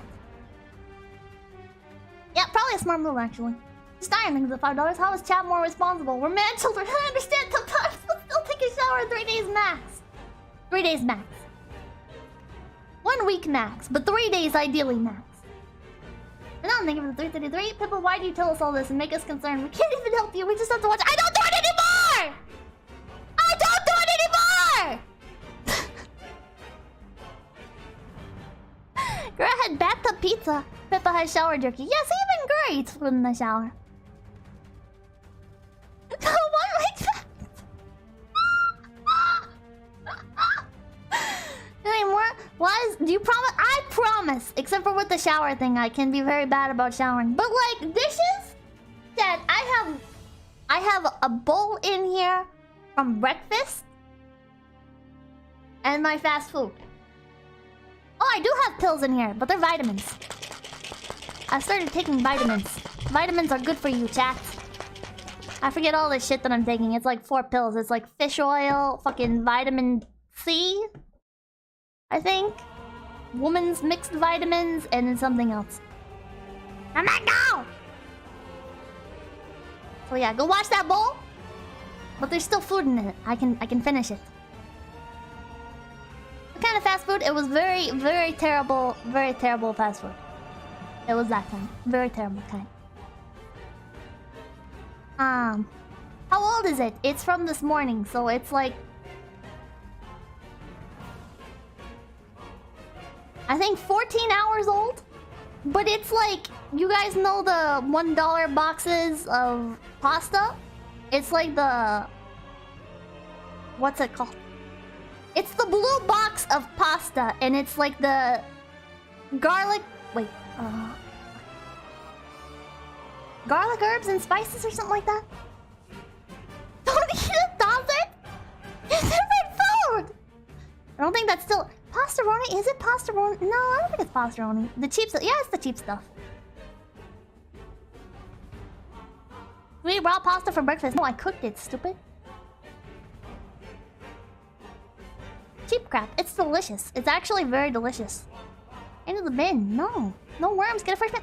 Chat, the worms do not form in 14 hours. It's not kosher anymore. When is the... How long is food allowed to sit out, chat? Before it's no longer good? So raw pasta is crossing the line for her. Yes, because it's not cooked. I don't think of the $1 being a Pippa fan is stressful. She could die from home neglect at any moment. 3 hours? 3 hours? How long in the fridge, chat? Chat, how long in the fridge? 2 hours tops if not heated or cooled? You're insane. 2 days? 3 days? 2 to 4 days? It's allowed to sit out 30 seconds if it's green. Oh my god. Depends on the food. Fridge is not a time capsule. Chat. Oh, fuck with Uncle, thank you for the 333. My god. Copperhead Snake, thank you for the $5. That's it. Pippa's a champion of Nurgle. A raccoon, thank you for 556. You really inspired me to try and recover my old Mabinogi account and reminisce over my old days as a non-washed hermit kid. Thanks. Congratulations, raccoon. Oh yeah. Yeah, my method. My order of operations. Food can sit out for 24 hours. Depending on the food, it could sit out for 48 hours. Like, pizza can sit out for 48 hours. Pizza lasts in the fridge for like a week. Actually, correct so far? Yeah, exactly, chat. See? Food consumption. Not that, yes it can! Meat can only sit out for 24 hours. Except for steak. You can eat steak like 48 hours.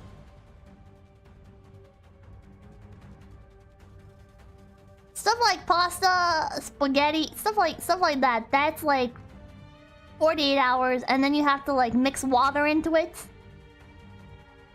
and put it in the microwave. What the hell? What do you mean? What the hell?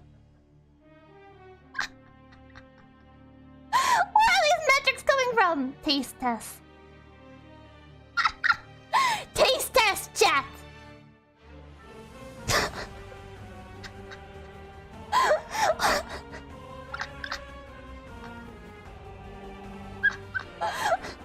You're baiting. There is no way. Nowadays, I would not usually eat leftovers that have sat out that long because I have fridge space. So now I just put stuff in the fridge, right? And then the last couple of days. Wouldn't even pass the smell test. Yes, it would. You guys are so dramatic. And the news, someone ate noodles they left out for 24 hours, they died. Well, they're unlucky, okay? You can die eating Cheetos. You can die eating Cheetos. I've eaten dozens of things. Hundreds of things even, probably, that have been left out for 24 hours. I am just fine. I'm not escaping!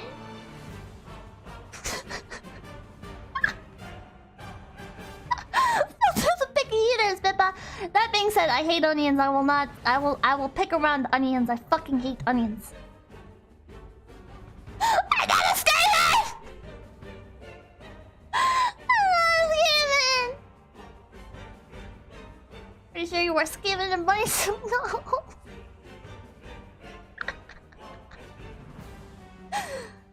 You'll take a bite from a whole onion. You're disgusting.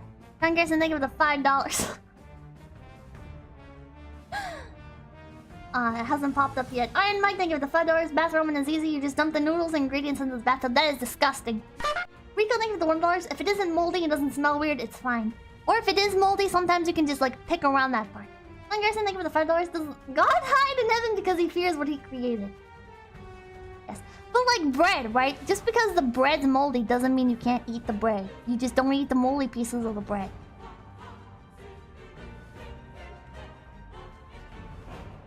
Wayne Kerr, thank you for the $5. Pro tip, if food has mold, cut a 1 inch in, the rest is fine. Based. Cheese? Is the cheese molding? Cut it off. Just cut it off. Ryan Lane, thank you for the $2 onion. Hey! 100% agree. Based. Moldy bread is chicken food? True. True. We used to throw out a lot of moldy bread to chickens. Actually can't pick off the mold, it's literally everywhere in the bread.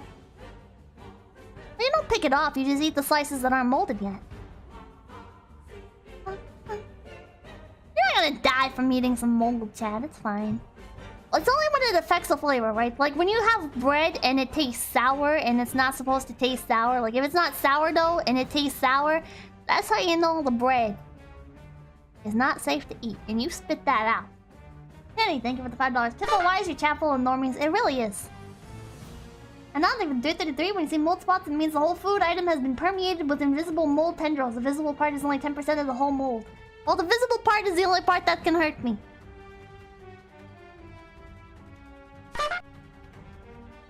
Does this mean Saga of Tanya the Evil isn't worth reading? I said it's worth reading. I give it a 9.5 out of 10.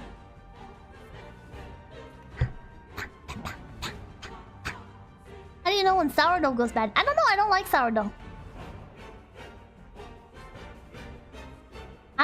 I don't fuck around with milk though. Which is funny because a lot of people say that like sour milk is not so bad, but like if my milk tastes even a little bit sour, I do not drink it. If it smells a little bit too sour, I do not drink it. Sour milk makes me so sick. Who says that? My parents. That's just yogurt. Blech. Which score? Get the mold! That's the only normal thing about diet Pippa has said this far. Oh my god. Milk chunky. No milk chunky. Because where she draws the line. Pippa got filtered by buttermilk. Sour milk makes great pancakes. Yeah. Yeah. I thought your parents always give good advice. Sometimes. It used to annoy me a lot, but as an adult, I've grown to appreciate a lot of the things that my parents taught me. Like, why spend money fix thing when you can fix thing not spend money?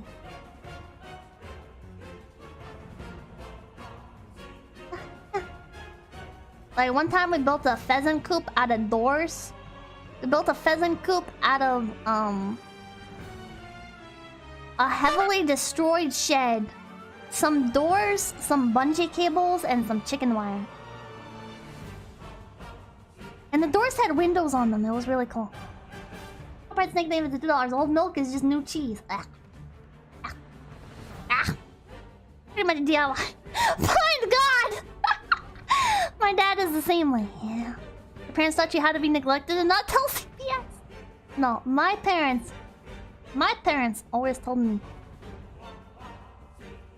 CPS ain't gonna do shit for you. You're gonna bounce from Listen, if you try calling CPS, first of all, as long as you have a bed, they don't care, right? As long as you have a bed and a roof over your head, CPS does not care.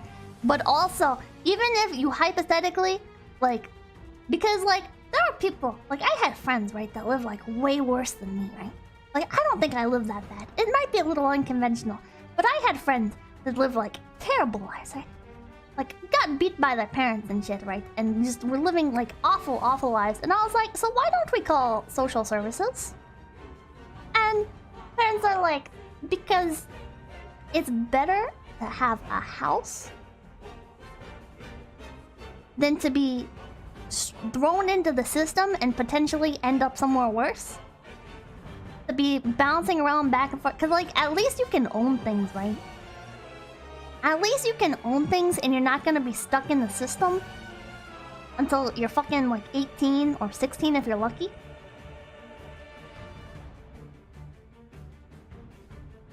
the system, at least in, we'll say, phase world,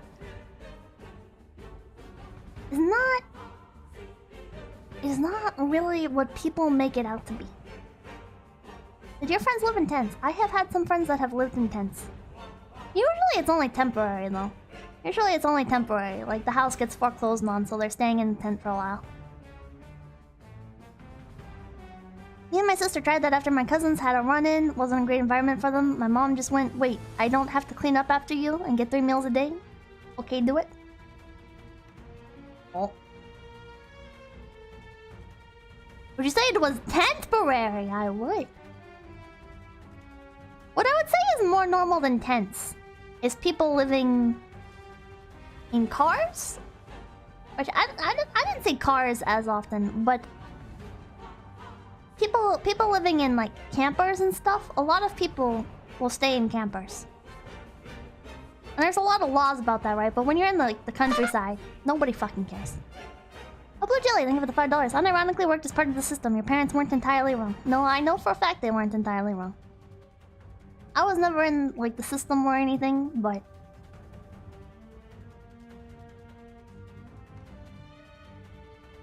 I remember bringing food to those people. Yeah, there's a lot of really nice programs out there. There's a lot of really nice programs out there. Like Meals on Wheels is an example of a very good program. A lot of churches have like food donation systems where they get like the stuff that's about to expire from certain stores, and then they redistribute that stuff. I can see myself enjoying van life. They can be pretty nice. Yeah, when you set it up to be nice, van life can be nice. But when you're just living out of a van, it's very different. I thought I was gonna be murdered living in my car. I had like my first real meltdown. Two meltdowns in a car. That's how I learned that I get like very claustrophobic just randomly. I don't know. I enjoy being in the car, right? I enjoy being in the car. And I spent a lot of my life in the car, right? Because my parents had to travel a lot for work. And so I'd spend like 14 hours straight just in the car, right? Like you sleep in the car, you eat in the car, you stop at rest stops, or you stop on the side of the highway, you know, and you go to the place. Few days there, go back. And I was always pretty fine with that. And oh.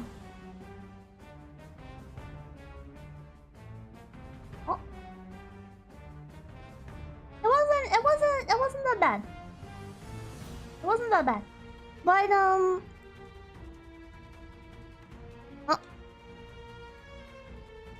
Ain't going to bed. Good night, me.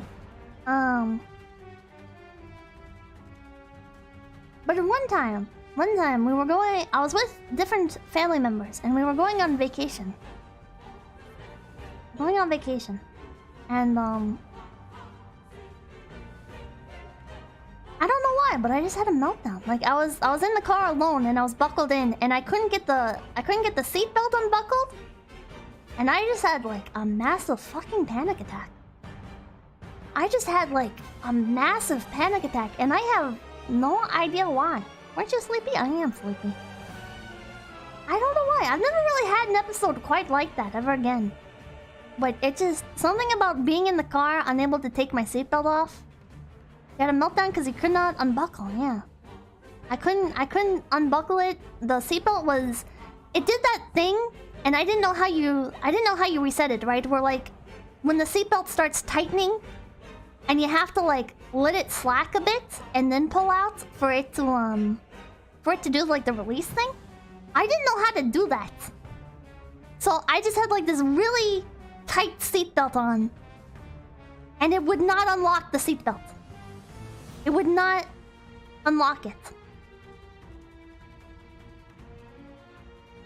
And I just had a fucking meltdown. I was like screaming and sobbing inside the car. I just could not get the fucking seatbelt off. can hear the ring from here about that situation. It was miserable. It would have scared me too. Sometimes the pretensioners fail and they won't even retract. Fishman is here. Fishman is here. And then the other time, how old were you? I was a child. Agoraphobia, panic disorder. How old were I was very young, like elementary school age. Who saved the day? Well, when my family came back out, they were like, "What the fuck happened here? What the fuck happened here? Did somebody hurt you?" Safety feature so it doesn't pop off if the button gets pressed during a crash. I guess it was just faulty or something. I've hit 95 and never triggered it since. I started driving myself, not even sure why I even know about this. Oh? Is it from hitting the brakes too hard, or is it from going too fast, I wonder? Somebody... Well, I mean, they were confused. I was like, I had never been claustrophobic or anything before that. First thing ever happened to me is I got left at the gas station. Apparently no one noticed for an hour. Cat, have you guys ever acquired... Oh, brakes. Okay. Have you guys ever acquired... gas station cats? Have you ever just gone to a gas station out in the middle of nowhere and there was a free cat and you just took it? Yes? Hell yeah. Yes? Oh my god, quite a few people. Nice. Shared experience. The rare gas station cat. What? No? This keeps going. How the hell this keeps going? Free cats where? Everywhere. Is this like the ducks? The ducks are free. We have taken... My family has taken ducks from the river before. Including a native species. We were not supposed to do that. But you know what? When you live in the countryside, who really cares, right? The ducks are free. Even if they're local wildlife, the ducks are free, right? Hawk killing your chickens? Fuck that hawk. Don't care if it's an endangered species. That thing has to die. You know, you just gotta do stuff, chat. You just gotta live the dream, chat. This is how you get fleas. Ducks don't have fleas. Are you kidnapping cats? The cats are free. Nobody owns them. They're at the gas station. They're hungry. I prefer convenience store raccoons. Oh my god. But I'd recommend googling the Migratory Bird Act. Well, I'm not the one that killed any of them, so I'm safe.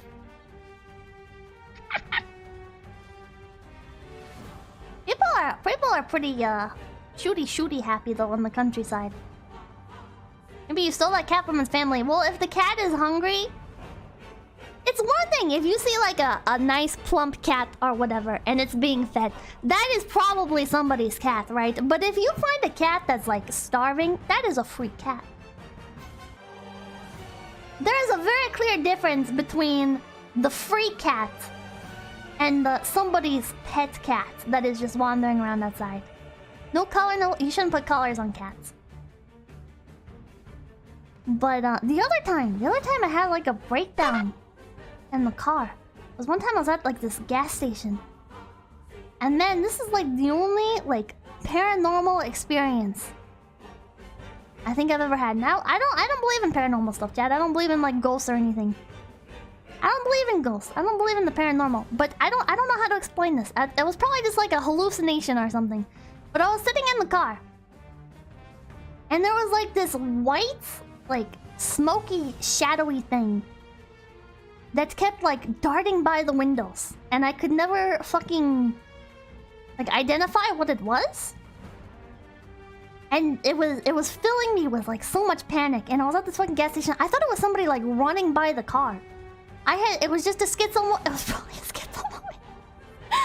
It was like something was just like running by the windows like non-stop. And it's like like there was no person there. There was no person there. But did you see the schizo VTuber? I did. It's actually she's actually very wholesome. But yeah, I still have no idea what that was. Probably just like brain damage. Sleep deprivation demon. Probably. Jack of Trades, thank you for the 14. Greetings again, Schizo Bunny Prophet. Behold, my cat has survived a mauling and now has a rad scar. Well, I'm gonna click that and hopefully I don't regret it. I'm glad your cat survived though. If this is really a cat. Oh, nice! Oh my god, your cat is very cute and I'm so happy for your cat. Cat does have a rat scar. I'm so happy for you, Jack. Good things, the $1 truck stops in sketchy areas are a good place to find free dogs and cats. Also, you can find nutria, which are very vicious, like rodent creatures that will chase you and kill your pets. V, thank you for the 333. The elites don't want you to know this, but the cats are free. You can take them home. I have 47 cats. Oh my god, V, you have 47 cats? Nice, I only have 46. But I do have the elusive. I do have the elusive. Or I did have the elusive. I at one point had a free rest stop dog. Dad, have you ever bought animals from kids holding boxes of like kittens or puppies? Have you guys ever just gone to like a grocery store or whatever and there was somebody selling cats or dogs and you're just kind of like, yep, that's mine now. But they're usually free. They are usually free. They are usually free. I have bought them though. Or just give them away. Out here playing Life Animal Jam. I've seen it, not in this decade. I still see it. Get all my cats for free? Illegal here. That is not really gonna stop people. When I was a kid, we did that. When I was young and braver, I used to call up people on Craigslist asking about their kittens for sale. I would go on the Craigslist and I would look at like animal listings and I'd call and I'd ask and I'd be like, so you have kittens for sale. So how much are they? How old are they? Are they, can you handle them? Are they very tame? What's their personality? And I would just grill these people on their fucking cats. That's so scary, stop please! My landlord tried to give me a free kitten. Oh. Describe their paws.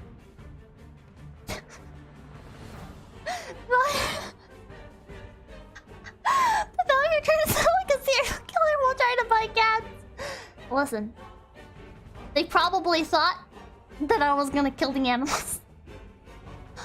Chat, that's why I hated the movie Butterfly Effect. I watched the movie The Butterfly Effect. And in that movie there was like a very graphic portrayal of setting a dog on fire alive. And I was like, yeah, I fucking hate this movie. I fucking hate this movie. Did that scene fuck anybody else up? Remember that scene? That scene like ruined the movie for me.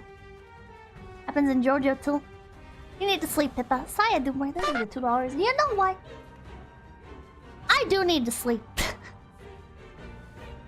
I already hate it and I haven't seen it. Oh man. That whole movie was brutal, it really was. So, I'm gonna go the fuck to sleep. I'm operating on like 2 hours of sleep. I am fucking tired. I'm gonna read off some names from chat. If you want your name to be read off of the participants list, I read it in alphabetical order. You have to type something in chat to appear on the participants list. It's Susan's rules, not mine, so... Oh, it's a cringe! Oh, it's a cringe. Where's my tab? Oh yeah, Saga of Tanya the Evil. Yojo Senki.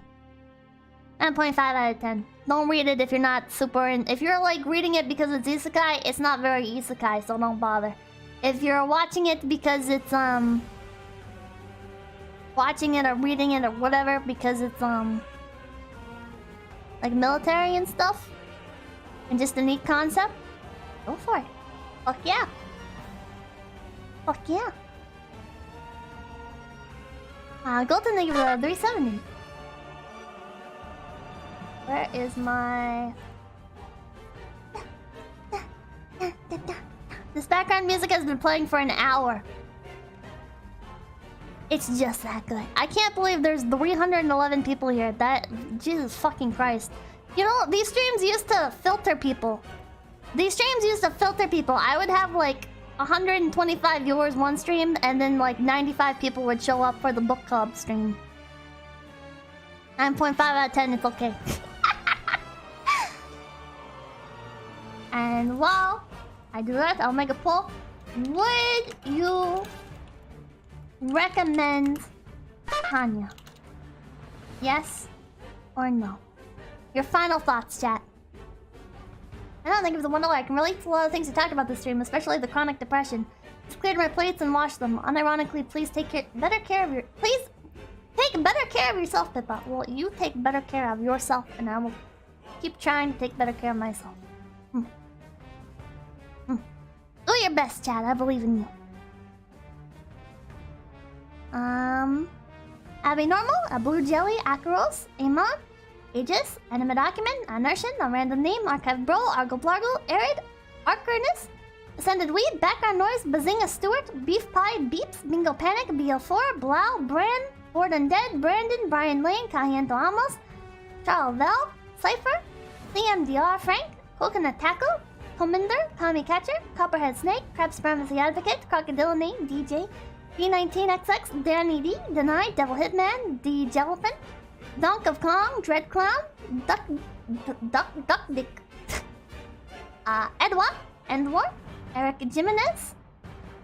Oh, so many people are popping up in the thing. I'm sorry if I missed your name. Ethnic Weed, Eurocopter Tigre, Flamenco, Freezord, GK Lark, Goblin Slayer, Gullian, Godin, Grant, Guanaco, Guedes, Gundam Forever, Henry, Hidri, Iljeb, Easy Long, I Live Again, Isolated Rabbit, Henry, Gundam Forever, did I say Grant? And Goblin Slayer and Freezord? I'm not sure. I Live Again, Isolated Rabbit, Jackass, Jackie, James Jameson, Jill710, Joe, I'm Jill, Joe Schmidt. Stop saying go to play!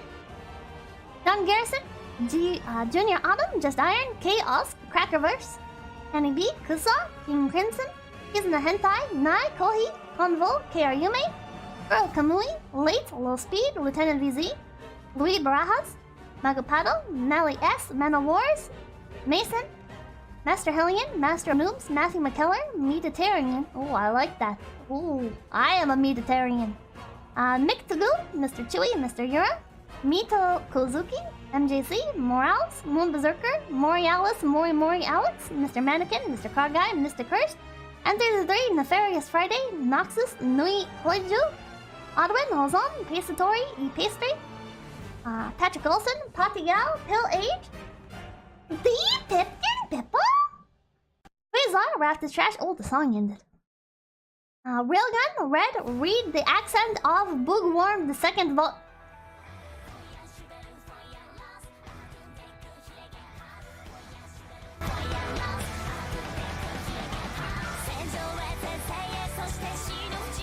Classic, Quasar, Raft is Trash, Railgun, Red, Read the Ascent of Boogworm, Rampc, Rex Arada, Richard Returns, Rico, Ragnar, Rydian, Ryuka, Salamandra, Saya Dubray, SCS, Cecil, cause I say so, Soaring Bird, Some Polygons, Softmod Senior, Spoiled Dragon, Sunbro, Tim Mo Respector, Dow Twist, Taylor Sean, The Homeless Asian, The Sword Art Online Dick Writing Association, The King of Hobos, The Shaved Yeti, Genkashi, Turtle Dell, Nami, Unintentionally Dramatic, Earth, Your Wingman, Val Kira, The Kibo, Vash, Vel, Voctor, Wayne Kerr, White Mage, White Ren, Willie the Nerf Herder, Winchester Walk, Woma, Zenmar, Zeno Xavier, Zinko, XYZ, Y2N, Yahtzee, Continuum, Sundere Admiral, and Blind.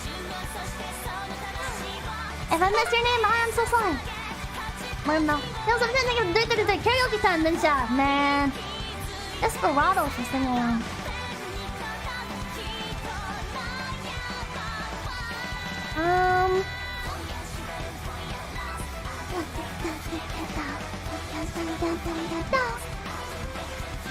I don't know if I know the song well enough to attempt it.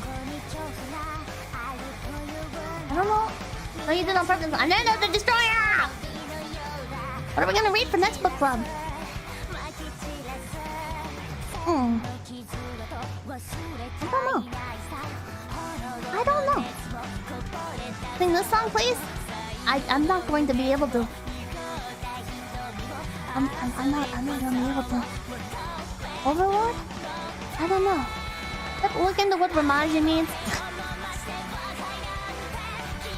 But the words, I'm not gonna be able to pronounce them.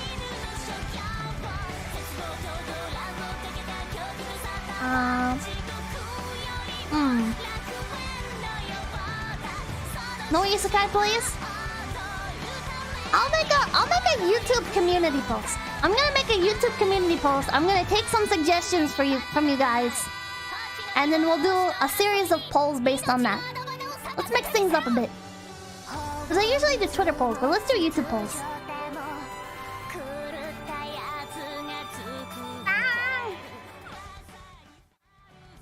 I always forget community tab exists. Same.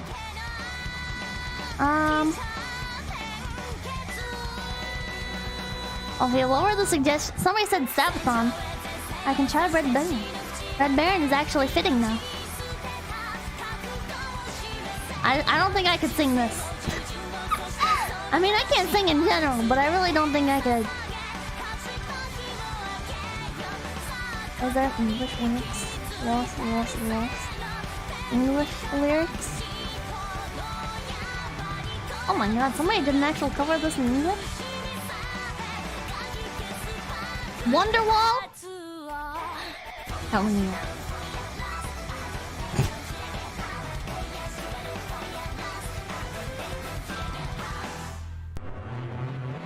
Let's go, chat.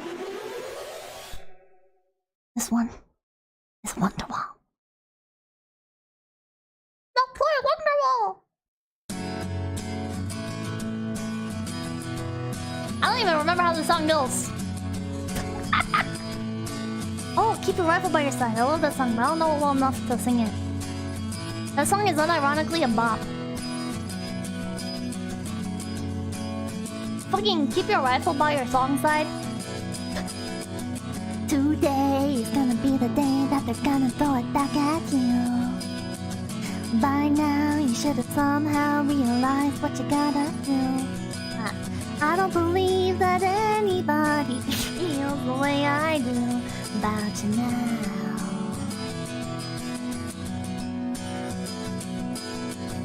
Backbeat, the wolf is on the street, but the fire in your heart is out. I'm sure you heard it all before, but you never really had a doubt. I don't believe that anybody feels the way I do about you now.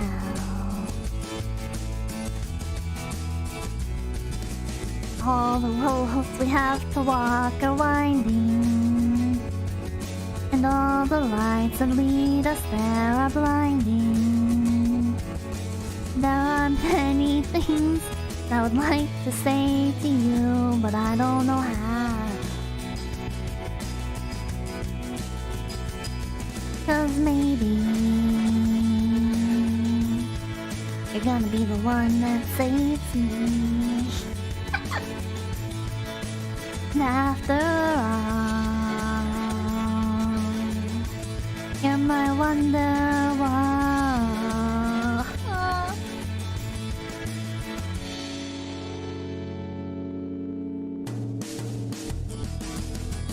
Today was gonna be the day, but they'll never throw it back at you.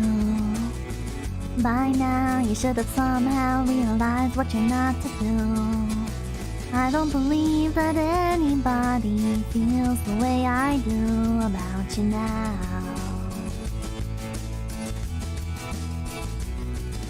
And all the roads that lead you there are winding, and all the lights that light the way were blinding. There are many things that I would like to say to you, but I don't know how. I said maybe you're gonna be the one that saves me. And after all,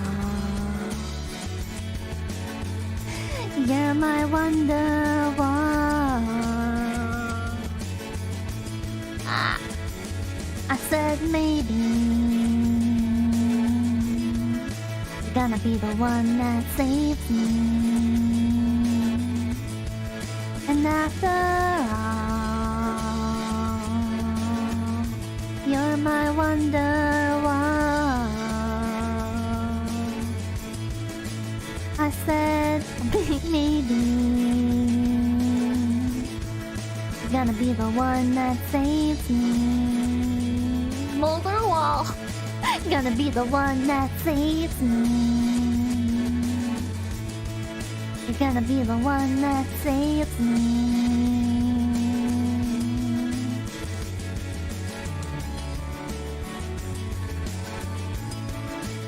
You're my Wonderwall. No, you're my Wonderwall, Chat. You're my Molder Wall. You're my moldy wall, Chat. Fine now, hummus and wow. Wonder free cat. Okay, thank you for stopping by, Chat. And if you're a gross, dirty neat, just like I was, just remember you don't have to be a gross, dirty neat. Okay, it's not gonna be an easy change, but start with cleaning up your room. You will not fucking believe the difference a clean room makes, and inevitably you're gonna trash it again, right? The first couple times you're just gonna absolutely destroy the shit out of it, right? It's gonna go right back to being a moldy mess, right? But listen, you improve a little bit here, you improve a little bit there, you know? Listen, you're not gonna be perfect the first time, but you just gotta keep trying, right? And don't be afraid to throw things out, alright? Listen. If something is stained to all hell, you deserve better than that, chat. You deserve better than that. You should buy some nice, like, bedding. Buy some listen, chat, this helped me so much. Buy some bedding in, like, your favorite color, right? Buy some bedding in your favorite color that's, like, you really like. Maybe buy, like, a nice little, like, go to redbubble.com and put, like, an anime print on it, right? Of, like, your waifu, so you really care about it. Okay? And now you care about it, and now you don't want to stain it. Now you actively don't want to stain it. So now you need to take care of that. And I want you to Google the best way to do laundry and everything, you know? You're gonna listen, chat, you're gonna take care of your shit, chat. You're gonna take care of your shit. Because you're gonna learn to like your stuff, chat. You're gonna get out of your like the fog, you know? And it's not really a fog. You feel very conscious, don't you, chat? You feel very conscious of your environment, and you just don't fucking care. But chat, it is a fog, and if you just work on yourself a little bit more, practice what you preach. I have improved immensely. I no longer keep moldy plates on my desk, and my floor, I don't have to crawl over boxes to get to my computer. Alright, I'm doing pretty good. I don't have broken glass on my floor. I'm pretty good. I don't have thumbtacks on the floor. I'm doing pretty good. Chat, you're gonna do your fucking best, chat. And you're gonna keep improving, and I believe in you. And if I can improve, you can improve, chat. Alright? If somebody as, like, gross and stinky as me can keep getting better, think of what you can do, chat. You got this. You got this, chat. Download Azure Lane, or, like, any mobile game that you can just keep tapping. Like an idle game. Play like an idle game, right? And you set your stuff up to auto combat or whatever, and then you go and you do some work in that time. And even if it's only a little bit, right? Even if it's only taking, like, Arknights, yeah, Arknights. Stop the mobile games. Okay, anything with, like, an idle auto combat thing, right? Because you do that. No bad advice. No good advice. Because you let the game auto combat for, like, 1 minute or whatever, and that's just enough time to take, like, a couple dishes out of your room. That's enough time to stack the dishes on top of your desk. Stack all of the dishes into a nice pile. Click the game so it starts autoing again. And then take those dishes out. And take the phone with you. And now you can keep autoing while you do, like, the dishes and stuff, chat. Listen, there's a method to this madness, alright? Listen, and you're gonna learn just like I did. And you're gonna cope, chat. You're gonna cope! Okay, good night. I'm so fucking tired. Also, by the way, I have 2 weeks left on my merch. That feels evil. That feels evil to shill my merch after being motivational. You don't have to buy my merch. My merch is just random crap that's gonna clutter your floor. Okay, listen, being honest, you don't need anime merch. What you should do is you should go to the fucking store or order it. You buy yourself a nice bedding set. Instead of buying my merch, you buy nice bedding sets. A nice bedding set that you care about. And you buy yourself some nice clothes. Buy yourself some nice clothes. They don't have to be actually nice. They don't even have to be expensive, right? Buy yourself, like, a shirt with your favorite anime character on it. I don't fucking know. You just buy that, right? And now you don't want to stain it, right? And you still actually don't care, right? Like, you will be like, whatever. If it gets stained, you know, it's just stuff anyways, whatever. Like, it sucks, but that's just life, you know? But you'll still have, like, that seed in your mind where, like, you don't want to. Because even if you don't care about hygiene, right? You care about your waifu. And you don't want to ruin your precious merch, right? Because then you can later display it when you're done with the shirt or whatever, you know? You care about that shirt. You care about your waifu. So, please sleep. I'm gonna go to bed, chat. But I'm giving you good, dirty, neat advice, okay? I'm giving you good advice. It doesn't have to be Egyptian cotton, chat. It can just have a cute waifu on it. You can go to Hot Topic and you can get yourself some clothing from there, okay? Get yourself some pants in your favorite color, you know, chat? Listen, chat, you're gonna be okay, chat. You're gonna be okay. I'm gonna save you. I can't save anyone. But listen. Listen. You got this.